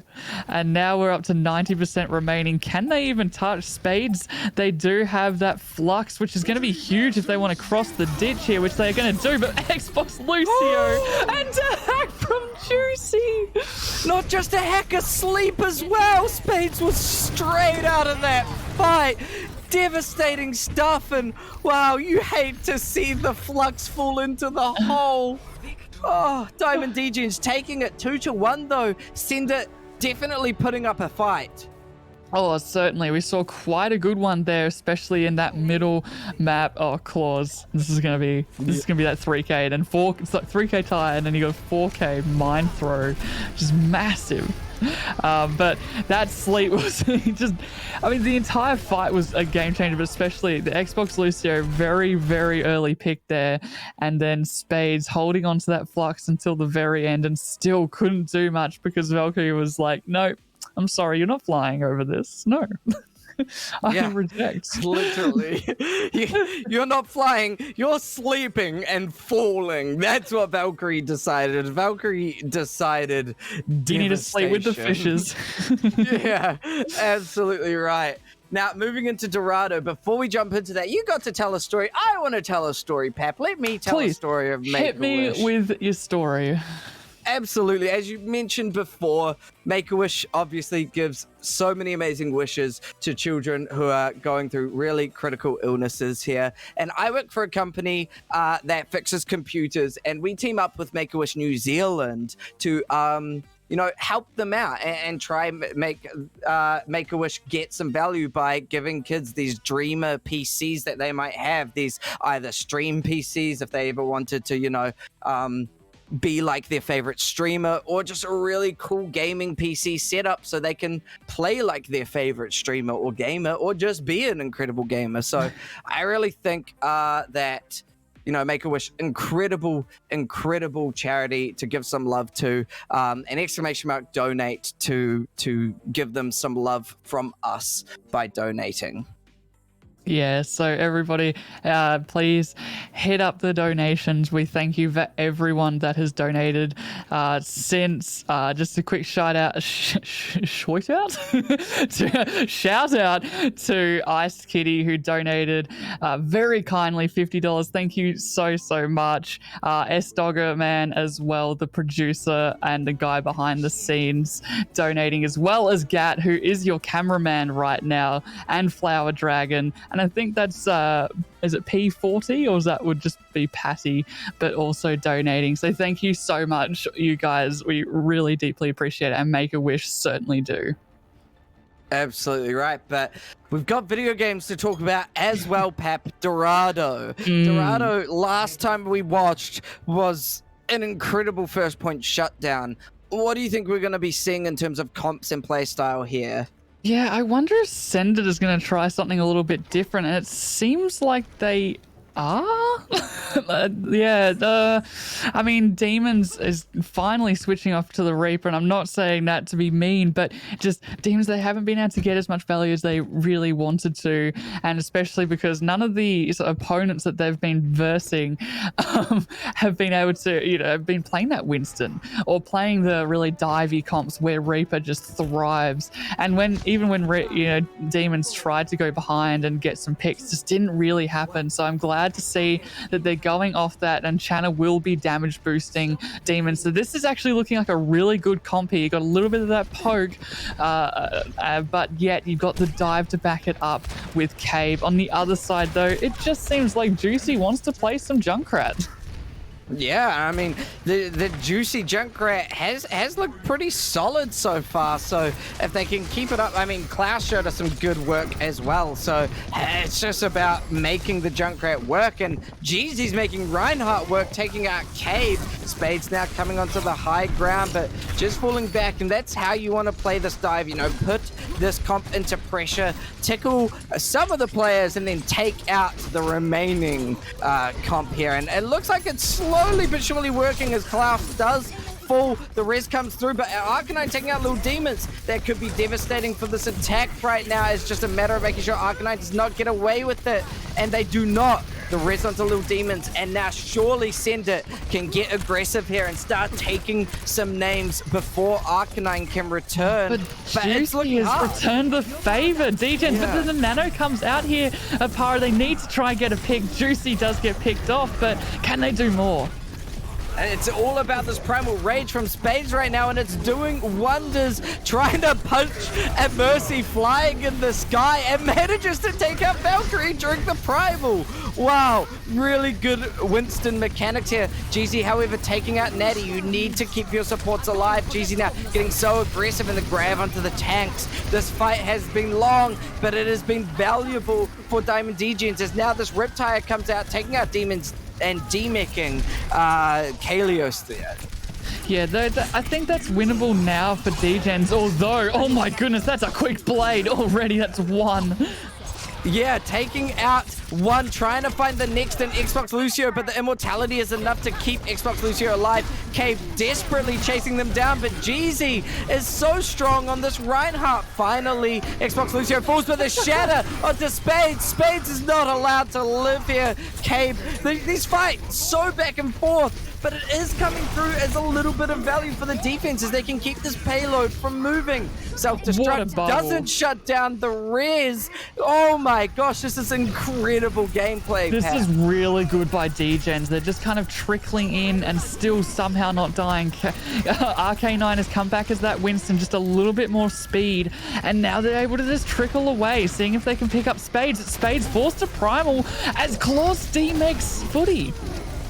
Little Demons takes out Valkyrie, and they've got the Bob available. Bob comes out in a little bit of a cheeky position to make it awkward to touch this payload. Blade comes out by Cave, and this time, much bigger, taking out two. Does it take out Xbox Lucio? Yes, it does, and that is finally probably going to be the point capture with just Arcanine primaling on the point to stall. That was about a 2-minute stall, I reckon, there. That was really, really well played. Now that RK9 has popped that prime, we'll probably switch back to either Diva or, there we go, Diva, instantly. Something that could have actually turned the fight, which I think Cave did a really good job of shutting down, was Claws had the tack visor and damage boosted at the same time, so it could have been absolutely brutal there, but there you go, falls just like that, exactly the same way to Cave, and we'll be forced to res, but there you go, nice little dives from Sender. We're seeing a little bit of life. This is how they're meant to play. The Nano now comes onto Spades. They're not committing to the Nano Blade. They just want to make as much pressure as possible. And the Battle Mercy taking out Trash Quinn there. Wow. Beautiful stuff from Chana right there. And that is going to unlock a lot of push as Jeezy is antied and jumped onto by Spades. The Primal Rage now coming up. And Sender is looking a lot more lively now than they were before as they are pushing around Diamond DJs. Yeah, and with Xbox Lucio looking mighty low, surviving on about 1 HP in a dream here. Yeah. Not long for this world at all, so that's a lot of healing kind of gone. It tried to go for the res Valkyrie. Oh, Jeezy throws the shatter out to death as Cave takes 3 to their name and gets the payload through. Second point. Cave is just obliterating right now. He's doing incredibly well, and Chana with the damage boost just helping Cave out already with another blade. Felt like he bladed about 5 seconds ago. I'm surprised, to be honest, that Jeezy Claps is still on that Reinhardt and not gone on to like the Winston to try and counter this sort of dive in a way, but lots of ults, including this bomb, which will probably at least get 2. Arcanine putting in work, and yeah, now we are going to see Diamond Degens just honestly fully reset Sender as they go back to spawn. Sender's like, yep, no, we are sending off our attack. Yeah. We're going back to spawn. Degens, they have a couple of ultimates as well for the next defense. Especially look out for what I would say would be the amplification matrix mixed up with the tack visor, which is just a special and will be very hard to dive upon. But that's even harder. Oh my god. Cabe, Nano Blade takes out 3. Can Cabe get a 4th? Cabe is searching, deflecting to try and make it so that Juicy does not get aggro here. Bob comes out on point just to shut down the tank still, and it works wonders as Arcanine falls in this payload, pushing on through. They were able to hold on to ultimates here, Degen, so they're in with a chance. But Send It, however, they do have the bombs, so if they can space out Degens from getting this tack visor out, which they're trying to do, and they succeed, Natty. Oh, but GZ is now taking out Cabe, and Cabe was one of those clutch players that came through. However, Spade's taking out Valkyrie. That is scary. This Riptide has to be big, but it takes out little demons. It may not be enough. It is going to slow down the push, and with the close respawns, it might be enough. Oh, there is going to be enough with that Doomfist coming through. Doomfist is going to put in a lot of work right now. He just spawned. Yeah. Oh, yeah, gosh. the Res Punch, devastating stuff, and finally, it looks like Sender are going to be sent back to spawn. They will be, and I think that was a really clutch little switch from that Doomfist, instantly getting value too. So I wouldn't be surprised if they just kind of stuck on it. Xbox Lucio, I'm surprised they haven't gone over to something like the Zenyatta here, maybe after their amplification matrix, because you just want those discords when someone like the Winston and someone, especially the Doomfist, because you can harmony orb them. So that might be a switch up, especially when you're versing someone like Cabe, who's just getting these absolutely massive blades, because it's just a matter of time at this point. Yeah, the blades are really just those hero plays they're looking for. And with Nano ready up and running on Natty's side, it's just a matter of how do we stop Cabe from getting the value. Claws may be that choice. Out comes the Nano, however, and jumping right in front of Xbox Lucio to make sure. 3K bomb! Beautiful, beautiful shutdown of any push, and Cabe still doesn't have the blade. No, although 90% and remaining for the 20 seconds that he has to get back to that payload as quickly as possible. On the other side, they don't really have too much. They just cannot, for Sender, they cannot let Juicy get the Riptide, otherwise it is game over because they can instantly shut down Cabe. Cabe will also have to just dry blade this as the dive comes in. And there is that dry blade, comes out, hasn't connected onto anyone, and the immortality is going to keep them up and running. Spades, however, takes out Valkyrie, and actually Juicy Cast took out Cabe during the blade. That is devastating, as now we see Claws and Jeezy getting those crucial picks. The Riptire as well does get taken out by Kalios, but it's not much when this is just tanks remaining and falling. Xbox Lucio finishing off Spades, and that is where this payload stops. Is a lot further though than where it was before. So Send It, I think they did really well. Third point is very hard for Dorado, especially getting it all the way. So I think they did really, really well there, despite the circumstances. And Cabe absolutely popping off at the moment on that Genji. I mean, you haven't really seen him very much in this meta, but that's the beauty of this streamer event, which is for Make-A-Wish, by the way. !/donate. Go, do it now. Also, don't forget, we have 2 sponsors. You can get a 20% off for Gamerfuel and 20% off for OG Nerd as well. Big thank you to them for helping out this event.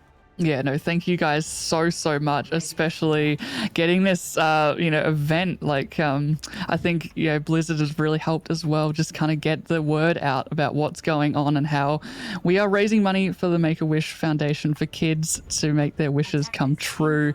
But here we go, Send It now. They are on the defense here, Oparer, and it looks like they're going to do the double sniper, which I really like, but Spades has pulled out the hog? You do not see that very often now. Yeah, Spades may be realizing if I just get 1 or 2 picks and make it really hard for this team to play together, we could have a solid defense? Question mark? I guess. I mean, I think I've seen Cave a couple of times on the Widow, and once they get rolling, they can just headshot after headshot. You can see a very cheeky little area where Cave's sort of shooting from, and I don't think DGens are expecting this at all. Juicy Cass has gone over to the Tracer instead, and Claws, though, that's an instant pick. We'll have to get rezzed up. Yeah, the res can come through, and now Cave taking out Claws. The spawn is close, but this position's really good. You know, it puts a lot of pressure onto this attacking team. Once they get around that first bend, Widow gets a lot of value. Valkyrie now trying to Reddit Mercy, I guess, but Xbox Lucio is the one who gets that kill. Spades now finds Valkyrie, and that is where Spades wants to get the value. Oh, and certainly, and you can't really dive a Spades, but Spades can certainly eat up a lot of that HP. Falls to about 1. Xbox Lucio falling, that's no heals, but they're still going to commit. They're still like, yeah, no, we're going in. I don't think this attack is going to survive much longer there. They don't have any of the supports really back, but somehow they get out of that, and because of that, a lot of that Primal Rage has been able to build up. Cave has come back, has kind of just given up on the Widow, which is fair enough, and gone instead to the Doomfist, looking for a really cheeky pick, perhaps on Xbox Lucio or Claws. This comp is purely play for picks, you know, get 1 or 2 picks and make it really hard for Diamond DGens to do anything. The Pulse Bomb is survived, and Immortality comes through just on time to keep Kalios alive as well, to get a little bit of support. Spades pops that whole hog, but gets taken down by Xbox Lucio, who also threw the Nano out as well. The charge onto Tracer. The risk comes through, but Lucio, they're like, you don't want to get caught in a charge if you're Tracer. But finally, Diamond DGens break their defense now, and this point is going to push through first point. I know you guys didn't see that, but that was hilarious how Juicy died there. Was just blinking around, having some fun, and out of nowhere, Reinhardt comes in. But you can see the aggression from DGens. They want these picks. They're not giving up. They're still pushing in Oparer. I think that's going to be another pick onto Demons. That's another 2 that you really don't want. Can they take another with Natty on about 1 HP? Yeah, that's where this dive comp is so critical, you know. Cave falling as well. No. Yeah, when these 1 or 2 picks come through, that's what you don't want. And it's a matter of huge double kill by Spades. Spades putting in a lot of work. The anti-nade, however, putting the pressure on Spades. Spades now jumping down, doesn't get Xbox Lucio with that hook, but Spades does not want this payload to keep going, and now the rest of Cinder have returned.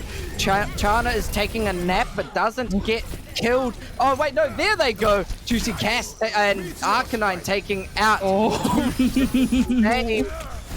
Valkyrie, the poor meteor strike to kill Valkyrie, and this payload's going to continue pushing, though. It's a net positive, indeed. You'd be happy with that, especially with Natty falling just then, and then followed by the Reinhardt. That is just unlucky there for Send It. They're just going to have to really back up here and just wait so they can go in as a full team. You can see already Spades is trying to be cheeky, although it's already been pointed out by Juicy, and slept up on the high ground here. I don't know if there's going to be much of a contest, but there's the amplification matrix. Chana gets on, and Bob behind the amplification matrix does put on a little bit of pressure, but the Dragon Strike from Claws is more pressure. But there's a lot of point progress from Cinder, and actually Cave coming through with the soldier picks. There is going to be a last minute hold for Cinder. They just came in clutch there somehow. I don't know how, but Jeezy Claps just gets away with murder at this point. 1v6ing everybody and still gets out of that one. But Send It, this is where you want to hold now. You've got the one area that they can really come from. This is where you can poke. This is where Spades can go on the high ground like they are and see if they can get a really cheeky pick. Obviously, they're looking for Valkyrie more than anything else. Taking out Natty. They don't want to be looking for that pick if you are Send It. Spades throws out the whole hog, just pushing people, try to get them off the map. Doesn't manage to get GG Claps off, however. but pushing them so far away from the team does mean that Center are getting the picks and getting these kills. Arcanine's res back, and actually Trash Quinn on the Tracer takes out Cape with the pulse bomb. Spades on the high ground, just putting a little bit of pressure, trying to make sure they can find a pick, but because of the high ground pressure, the players on payload are falling one by one, and now really it's just the tanks that are all that's left to stop this payload. Yeah, this is like once Spades has kind of whiffed a hook, it's all over for a Roadhog. You really need to have that hook accuracy at least, you know, about 70% to get much value. Otherwise, you're just an ult battery. Blizzard, they have tried to sort of balance this, but still, once you've down that hook, it's very, very hard for a Roadhog to get too much value there, and you can see it. Missed, and now you can... The aggression from Dgens. Although Xbox Lucio falling forced the res out, perhaps this is where you can kind of counterattack. Nano straight onto GZ Claps, but the Nano's kind of being weighted out a little bit. Finally jumping through onto Kalios in the grab. Oh, that could be scary. Pulse Bomb comes out, takes out Kalios and DMX Spades. This is not good for Center right now. Even with the tech visor out, it's not making much value as GZ Claps is just pushing the tactical visor around. Claws as well, getting really up close and personal onto this team, and this is just, this payload is going to push It's through. going. It's there. Dgens have done it, and Sender, will they be sent home, Apara? I think. It seems so. Seems Sender put in so. a really solid bit of work here, but I think just a few things made it a little bit difficult. I mean, I mentioned it, Chana was feeling sick, so you're never really playing at that top tier sort of skill. And then on top of that, you have Spades and Kalios both preferring the Reinhardt, and Chana and Natty both preferring that Mercy. So it's a little bit of uncomfortable skill sets there, but Send put on a beautiful display nonetheless, and really, really happy to see it. We got to see a lot of those different compositions really come through there from Sender. We haven't seen much double shield, but man, did Dgens do a really good job of getting around it. Had that speed boost, had the great communication too. We didn't really touch on it too much, but you could see that when they dived, they knew exactly who they were going to target and who they were going to nano. I mean, you nanoed GZ Claps a lot of those times when they were going in, and keeping them alive would be RK9 with the beautiful bubbles. Now, one thing the game was so quick first game that we kind of failed to mention it, but we have these very fun Gamerfuel player of the matches, Pap. Who do you want to reward that to in terms of this match? This match or the last one? Because we kind of forgot both. This match. My Gamerfuel MVP for this match specifically. I just love the way GZ Claps played a lot of the time. Wherever we were, from Lijiang Tower to Dorado, we saw the amazing Reinhardt shatters. We saw some really good Winston plays as well on the attack, keeping the space making so that the DPS could land those headshots. And yeah, just had really, really good Overwatch brain, intuition of knowing when and where to dive, always in the fight, and somehow, like I said, could get away with murder, 1v6ing everybody. So that would be my MVP. I absolutely agree. I mean, top tier play coming through. Now what we are going to be doing is we're going to actually be interviewing Arcanine. Arcanine will be jumping in very shortly, but before that, once again, we want to just really stress, we have an amazing charity, Make-A-Wish, who is coming through to support us, but also some other people supporting us is the sponsors, OG Nerd. They are the greatest gaming streetwear in the world and the finest in gaming fashion and accessory. Check out their merch at www.ognerdlife.com and use code ANZFaceoff for 20% off. And also, Gamerfuel Oz, the #1 G Fuel supplier in Australia. Get your game enhanced with Gamerfuel by going to gamerfuel.com.au and using code ANZFO for 20% off for the next 48 hours. Yeah, get on it. Yeah, now I think very shortly, I believe we have Harry B coming through for an interview with Arcanine. That's right, guys. I am joined here by the captain of Team Diamond DJs, Arcanine. Arcanine, how you doing? Doing well, man. Thank you. How are you? I'm doing great, thank you. As we saw, you just went up 2-0 against Send It. How are you feeling, and do you think there was any individuals that really stood out over the course of this game? I feel really good, especially after how the first game went. Spirits were very, very low, but we took a few hours break, regathered, got a bit of practice in, and we turned it right around, and I'm so proud of the team.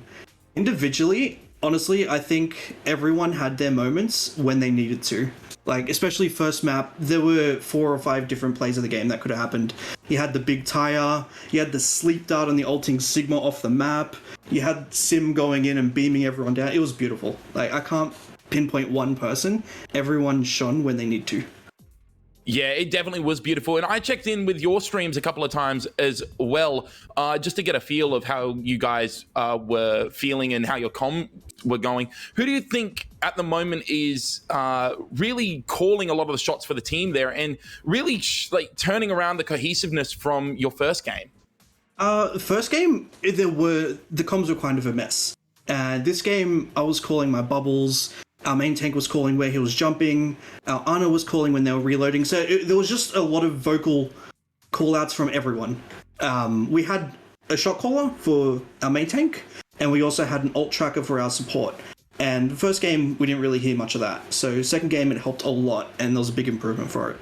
Yeah, and just a final question as well. Did you think that attitude changed from game 1 going and having that little break and coming into game 2 with much higher spirits, as you've said? Do you think that really helped you push forward with this win?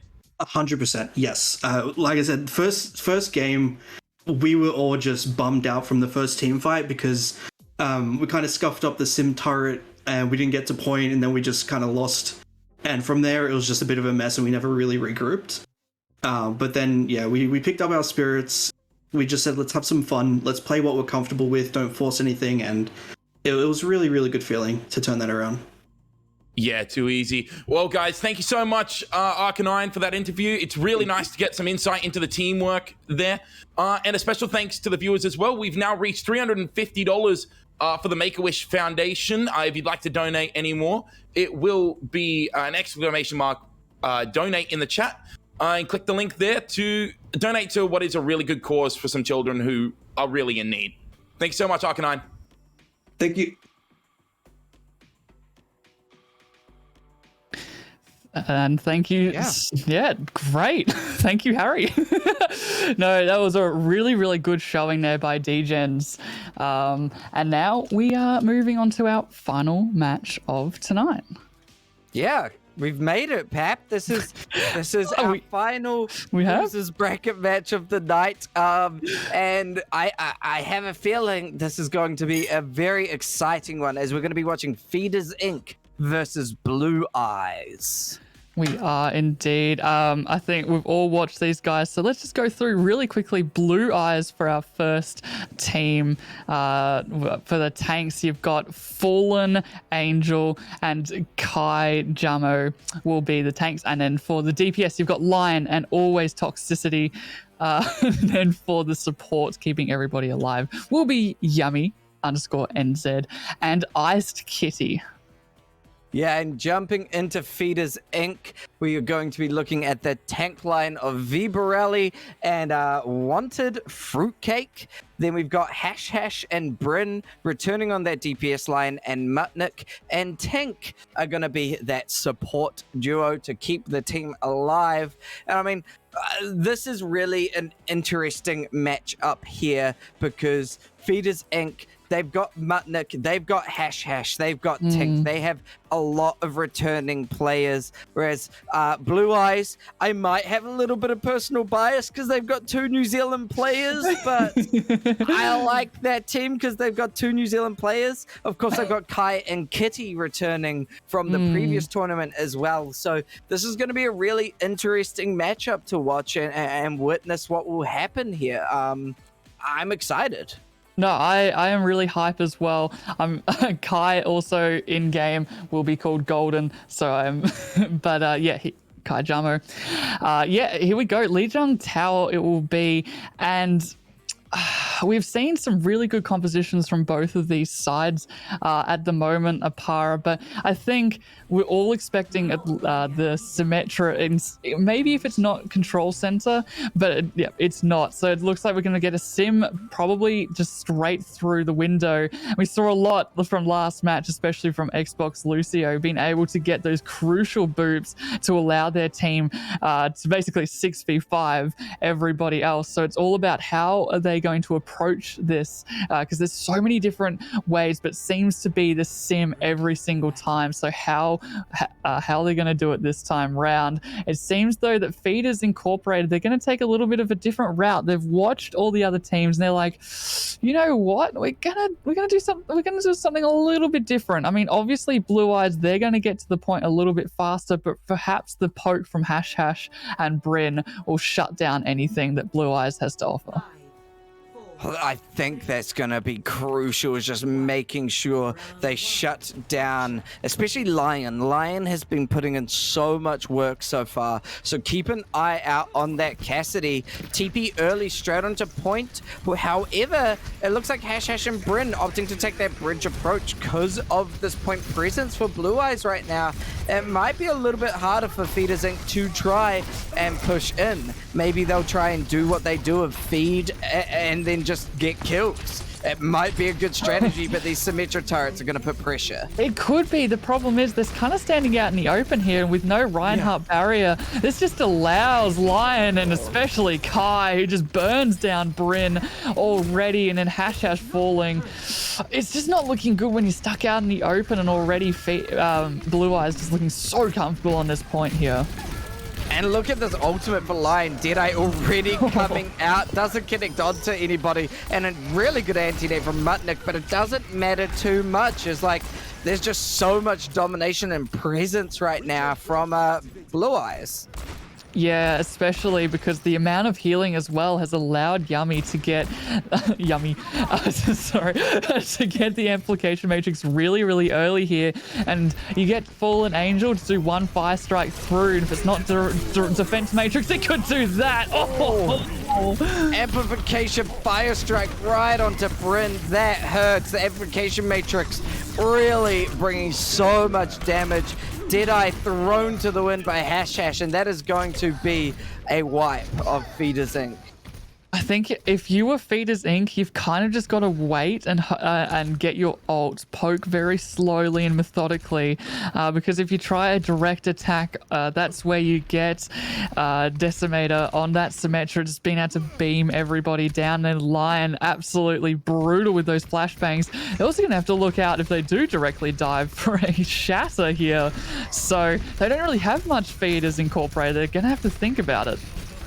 Yeah, it's really about using that natural environment to their sort of value here, and they're trying their best hiding behind little walls and podiums and whatnot, but it's really hard. They are just taking so much damage, and Hash now taken out.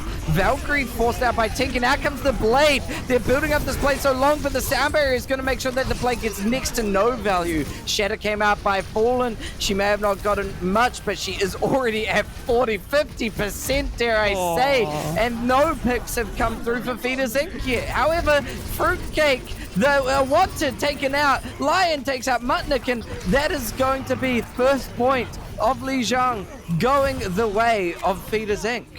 Yeah. I mean, Blue Eyes. Blue Eyes? Yes. Yeah, Blue Eyes. Blue Eyes, that's the one. Yeah, Feeders Incorporated unfortunately kind of lived up to their name for most of that, and tried to use the natural environment, but at the end of the day just kind of fed a lot of their HP to Blue Eyes' percentage of ultimates there, and it just really showed, especially when Kai was just able to grab that last little bit there and just sweep the rest of the team. So Feeders, it's going to be a bit of an uphill battle, although now it's kind of even Stevens actually, as we are going to see the Reinhardt duel. The difference here, Opara, we haven't actually seen too much Sigma, but especially not coupled with the Reinhardt. So how are they going to approach this one? Yeah, it'll be interesting to see how Blue Eyes take this sort of Sigma poke as well as the Reinhardt shield. A technical double shield comp here with the Junkrat. Oh, and the fire strike from Fallen taking out Tink so quickly. Charge comes through, doesn't connect onto much, and are they going to get the value onto Fallen as Fallen is getting so greedy? No, Virali is going to be the one that falls. Hash taken out by Lion. The Cassidy counterpart clearing them off the map, and now it's just Bryn left to fall as this point goes the way of Blue Eyes once again. That was such a clutch fire strike there, and because Elias Tinker was able to, actually just flat out died, you didn't really have that speed boost. And Lion again taking out the counterpart. This Cassidy is just on fire right now. But yeah, without the Lucio speed boost, you're not really able to maneuver your Reinhardt as much, and especially Fruitcake on that Sigma, who barely has any mobility as is. So Fallen, though, they do already have that Shadow Oparer, and they're probably going to pop it, although that is brutal. I don't think they were expecting that. Yeah, amplification matrix on both sides, but Hash is going to be the one to bring the damage through, and that is just going to really push Blue Eyes to the limit as finally Feeders Inc. get some point percentage. Yeah, Blue Eyes, though, they didn't really use too many ults. Obviously, Yummy used the amplification matrix, but now you have Decimator, who just died. Decimator with the Junkrat tie, but never mind that. Because of the amount of damage, you're just going to have to fall back there. And then Fallen falls too. This is massive for Feeders. They now have so many good ultimates to fall back on. Fruitcake with the Flux, and maybe you could, kind of combo that with the High Noon.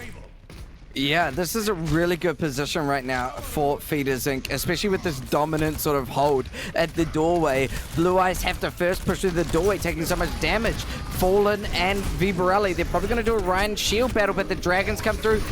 The shatter is good. However, Lion takes out two. This could be really good right now for Blue Eyes. It just comes down to whether they can take out Fruitcake and Hash. Fruitcake desperately trying to find this fight to stay alive, but Hash falls. There's no way Wanted is going to keep this fight up and running, especially when everyone is getting up to your face. Ooh, however, Blue Eyes, Feeders Inc. are back. 4 of them on the point. Blue Eyes are returning to their tanks have returned. Immortality's out and amplification matrices as well.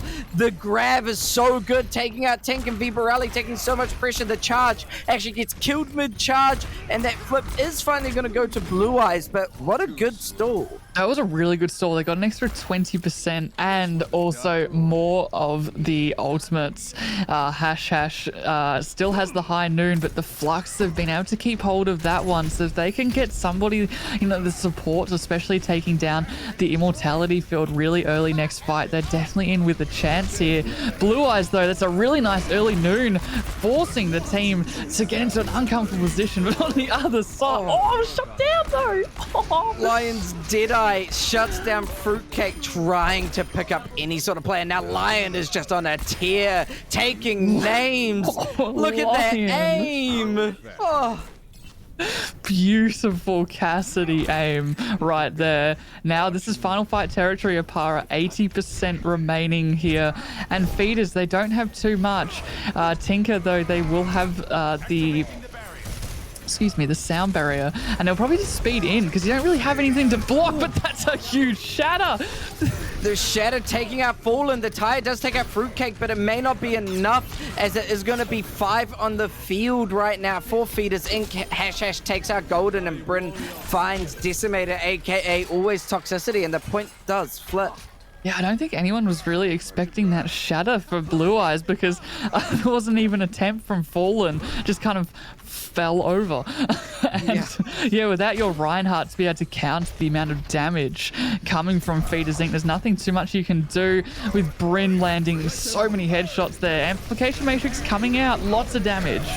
Oh, that Dragon Strike, though, makes it they can't get so much value from the Amplification Matrix. Bryn also takes out Lion, but Fallen finds the counterpart Rhine. Mutnik takes out Fallen mid-fight, and now it is just Fruitcake and the Deadeye from Hash Hash. Hash Hash is taking out Yami, and the grab gets thrown out to pretty much nothing. Mutnik managing to avoid it, gets the healing shot mid-ear onto Fruitcake, and that could put in enough work to keep Feeders Inc. alive in this fight. Immortality for these tanks, and now a Wrecking Ball spinning gets caught in a trap, but can start shooting Golden. Elias Tinker returning, she manages to take out Kai, but the picks are now going the way of Blue Eyes. Blue Eyes really don't want to go to the third map of Li Jiang, as it's now Vibarelli. Mutnik trying to stall it out. Vibarelli gets taken out. Bryn back on the Tracer. The stall is incredible from Feeders Inc., but is it going to be enough as the point finally flips to the way of Blue Eyes?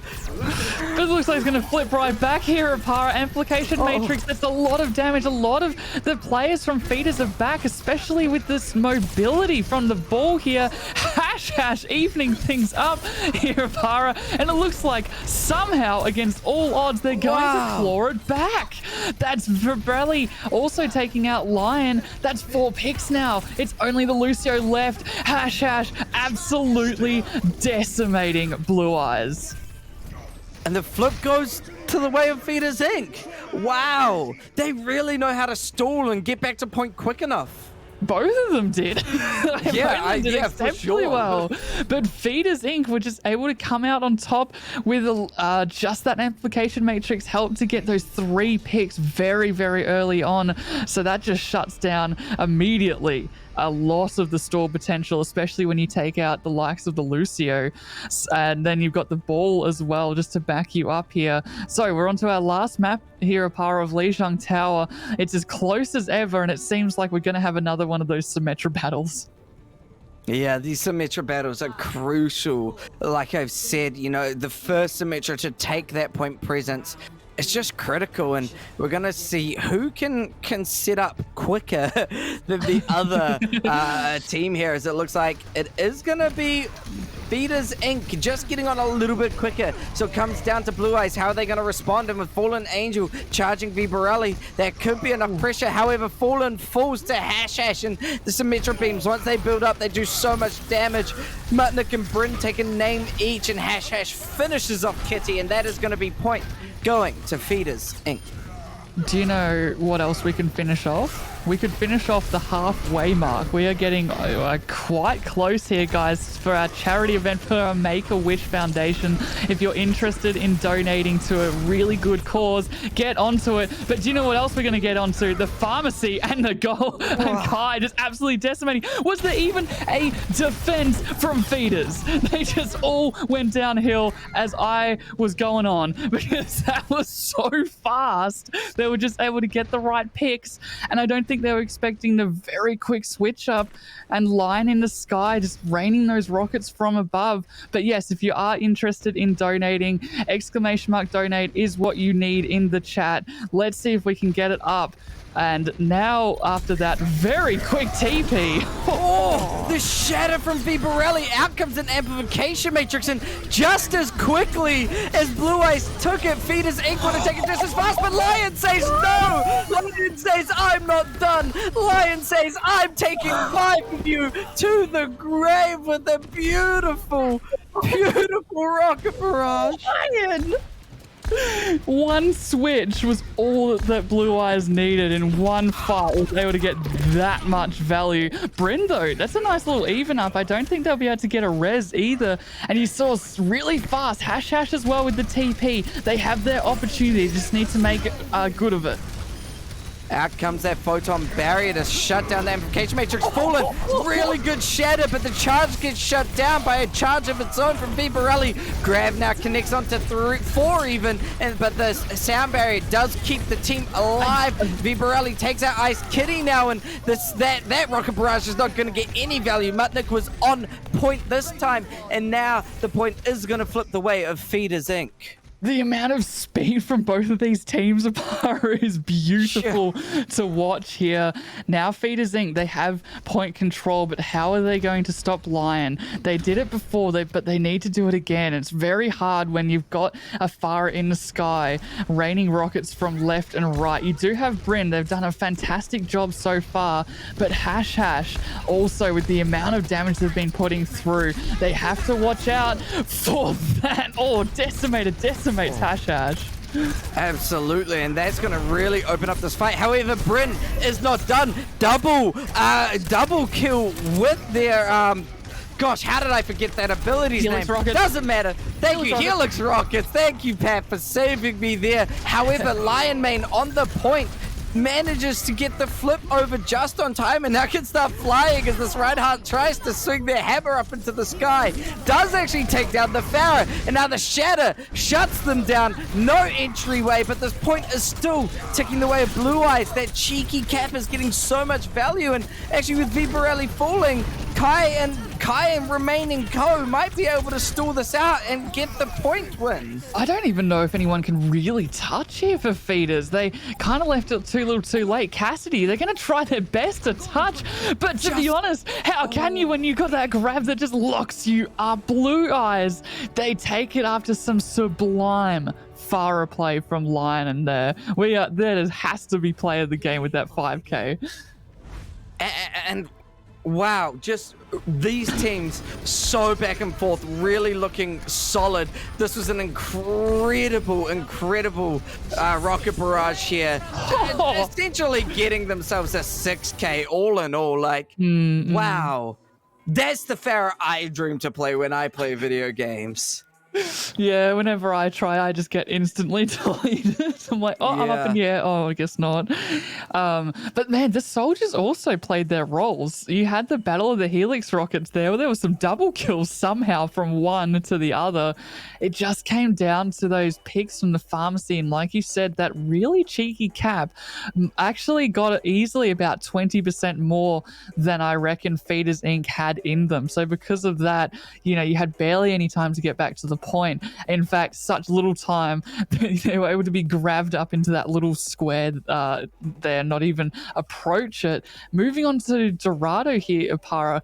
Are we going to expect much the same? Probably not the Symmetra, but I reckon these Cassidys are looking so strong.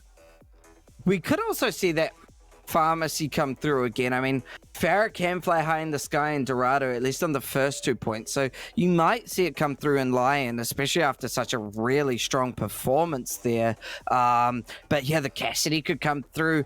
I'm not really sure. I'm just dreaming here. And some other people that have dreams are our Make-A-Wish kids that we are trying to support here. Our charity of the night, Make-A-Wish. Make sure you go do the !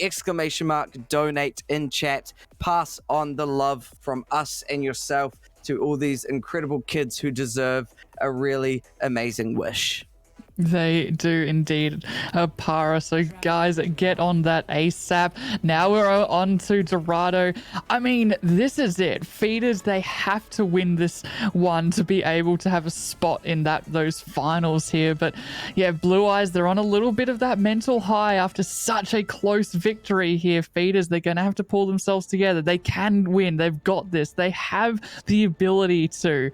And now they're going to see how are they going to defend this. Seems like Bryn's going to go on the Tracer with Hash on the Cassidy, which we saw before, which I think is a really smart move, especially if Blue Eyes sticks to the Lion Farah, because why not? They played so well before. Why not? And then Decimator will be for rounding out the DPS on the 76.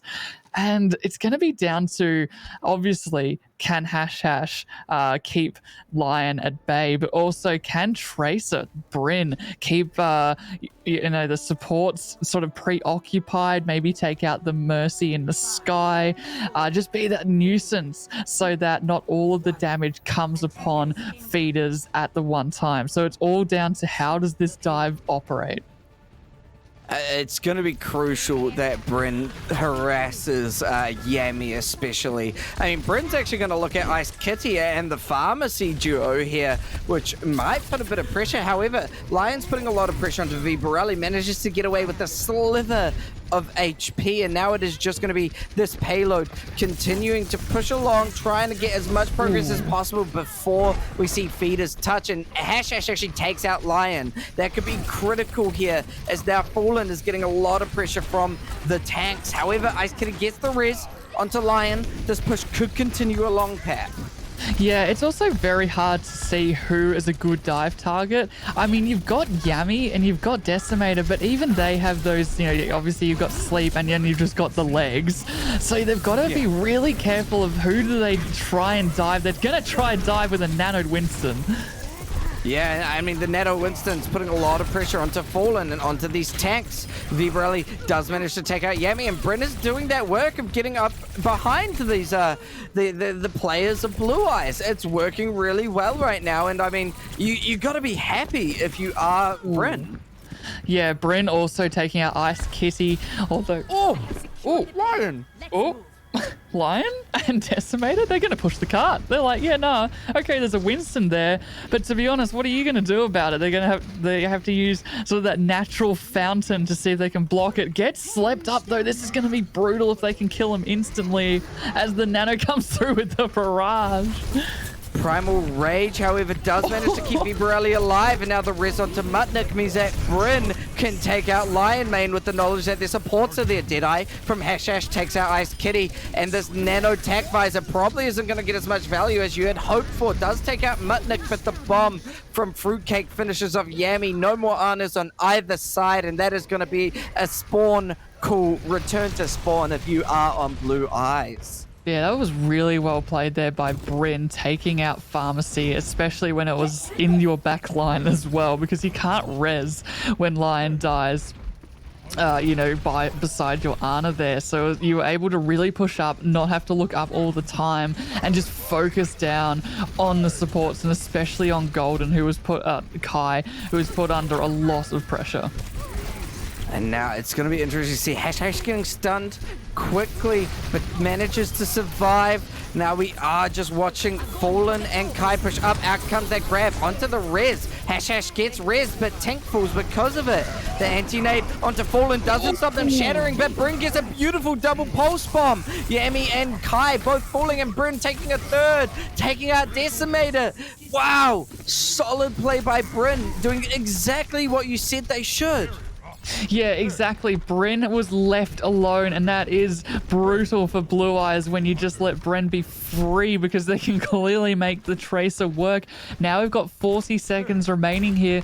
Lion, they do have the barrage, so if they can get around Fruitcake, they can perhaps take out the support of Mutnik, although they've been really safe. As you can see, they're going behind, but slipped! Oh, what a sleep by Mutnik, and it means that Lion Mane is no longer in the fight, but the res might come through. Golden taking out 2. That is such a long-range res by Ice Kitty. What? Really good plays. Rocket Barrage comes out by Lion Mane to confirm that point, and they aren't going to get first point Dorado held. How was that? I mean, wow. That was like behind about 3 corners, and it still worked out a treat. The barrage just mopping everybody up here. The Mutnik, he's like, no, you got res, you're dead. Excuse me, back to spawn with you. So this is where, with feeders, just push in. You have very little damage now if you're Lion, so you've got to try and get those picks, try and just trickle them in, because obviously you're not going for team wipes, you're more going for that 5v6. Now, this fight on the high ground is actually really good for Feeders and Kia. The Nano onto Vibarelli. Deadeye nanoed, but Decimator gets decimated. The Pulse Bomb comes out. Bryn managing to finish off Fallen before the Pulse Bomb came out. And actually, sorry, my bad. Yami didn't use Nano.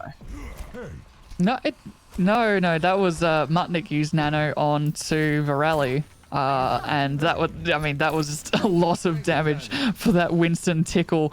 Then Fruitcake though and Hash, they do have the space ultimates to buy the space for Bryn and for Virelli to be able to dive in and create that chaos, and they're doing really, really well, especially because on second point you've got this high ground to be able to dive in and out, and Fallen Angel, they've seen this and they've gone onto the Winston themselves, so they'll be looking to dive as well, and their dive is going to be a little bit different, especially when you've got a pharmacy instead of that tracer.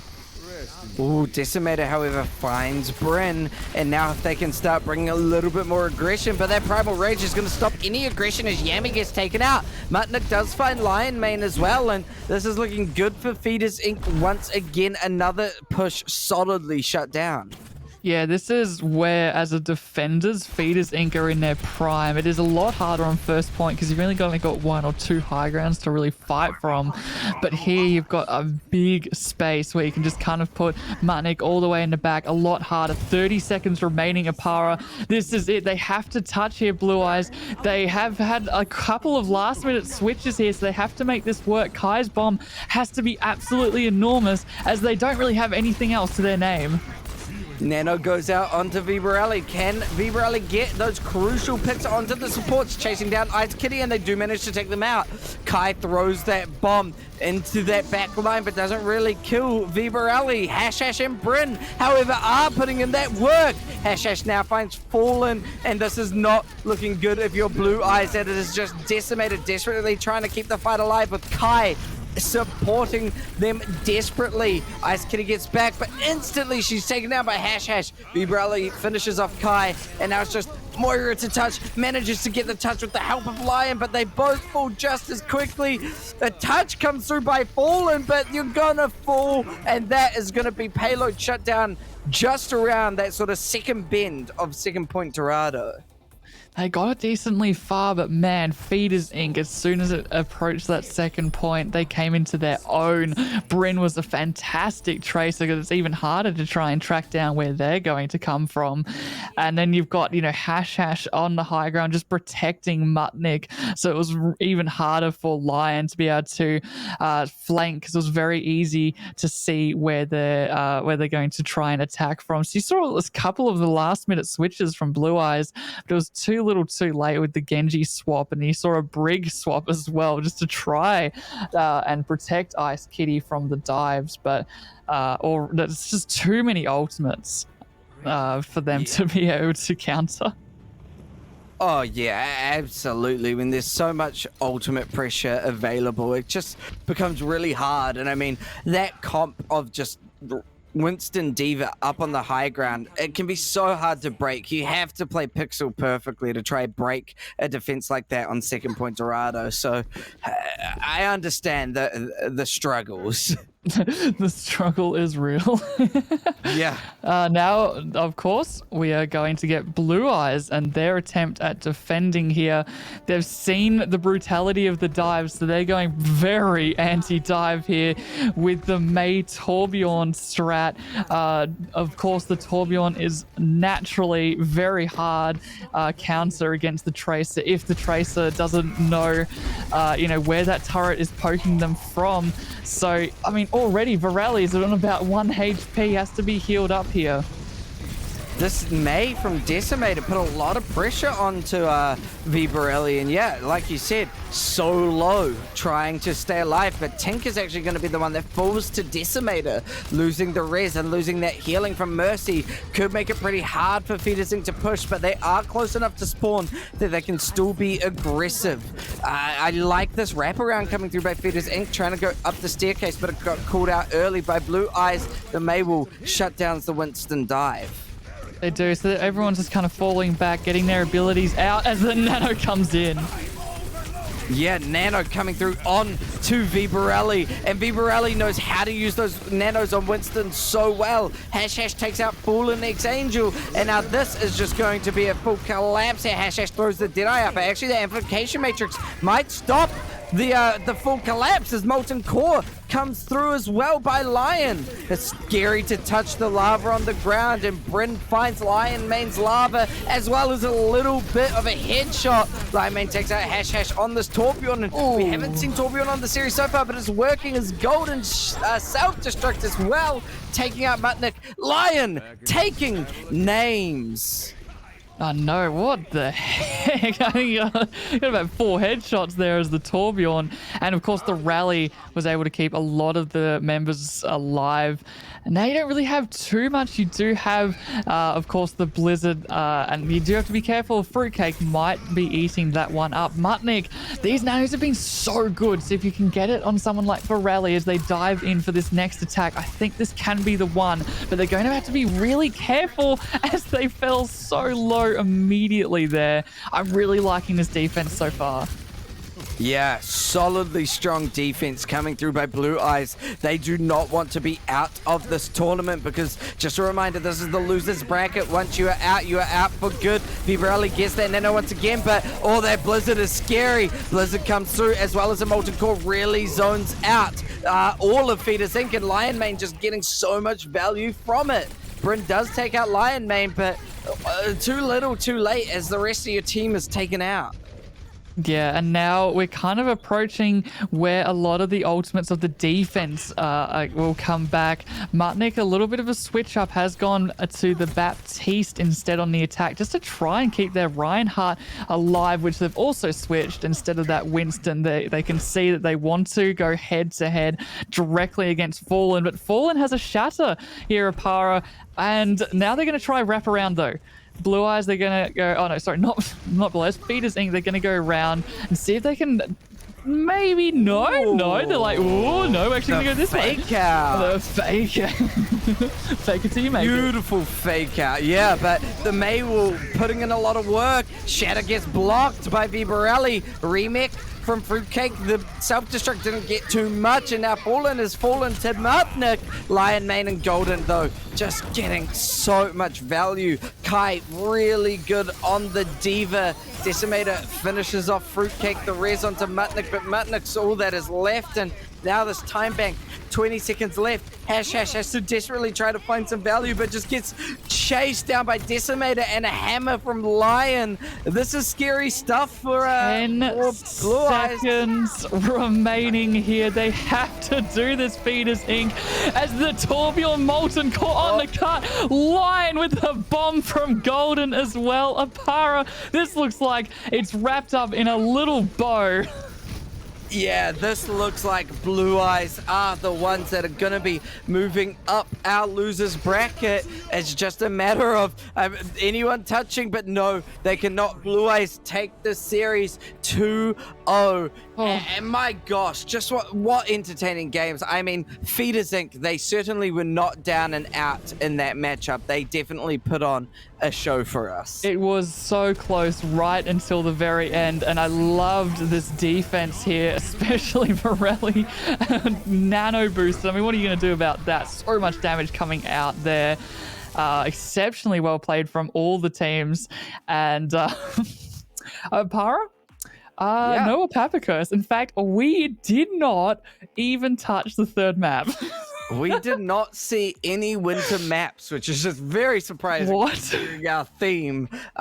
Yeah, very quickly, I think you are probably going to agree with who I think that MVP, the Gamerfuel MVP of the match would be. But who do you think you want to give that to, Pat? Oh, it's on me again. Yeah, absolutely. I mean, if you want me to do it, I know who I'm saying. You know who you're saying? Well, why not then? Go on. You've got someone on mind. Hit me with it. Absolutely. Lion was tearing apart the competition. Huge rocket barrages. The last minute swap onto Torbjorn was so smart as well for that defense. I didn't see it coming, but it came through really well. So just really incredible play by Lion from Blue Eyes there tonight.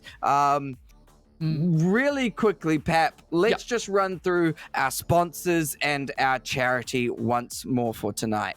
Yeah, we just want to thank for day one our sponsors of OG Nerd and Gamerfuel. OG Nerd, very own, Australia's very own, and it's the greatest gaming streetwear in the world, the finest in gaming fashion and accessories. Check out their merch at www.ognerdlife.com and use code ANZFACEOFF or ANZ Face Off for 20% off, only for this weekend though. And then Gamerfuel, of course, the ANZ streamer, Gamerfuel Oz, the number one G Fuel supplier in Australia. Get your game enhanced with Gamerfuel by going to gamerfuel.com.au and using ANZFO for 20% off, only for the next 48 hours.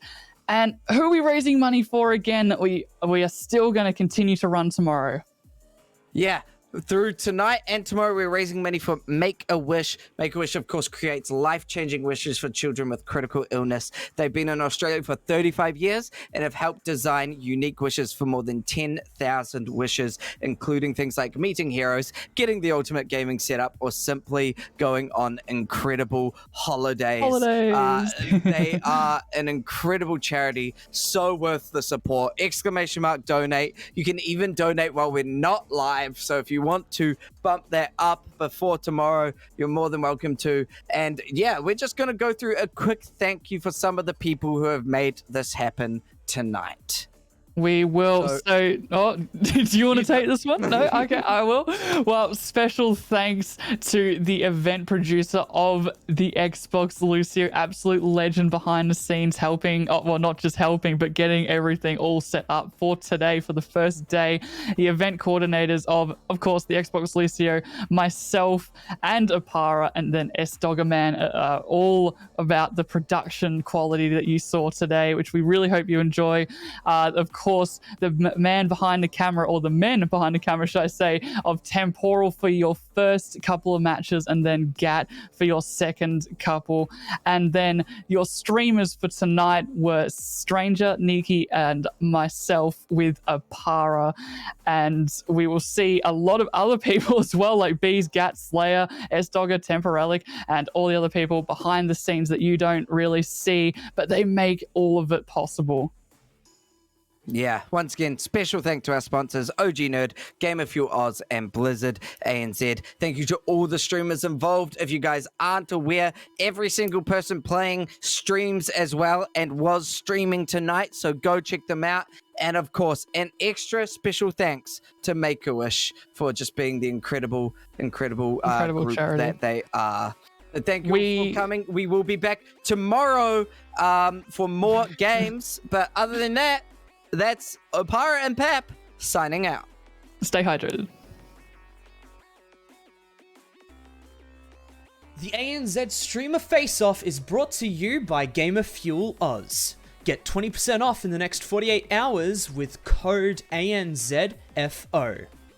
And OG Nerd, the greatest gaming streetwear in the world. Check out their merch at the link below and use code ANZFACEOFF for 20% off this weekend only. Finally, thank you to Blizzard ANZ for helping bring visibility to this event, and to the Make-A-Wish Foundation.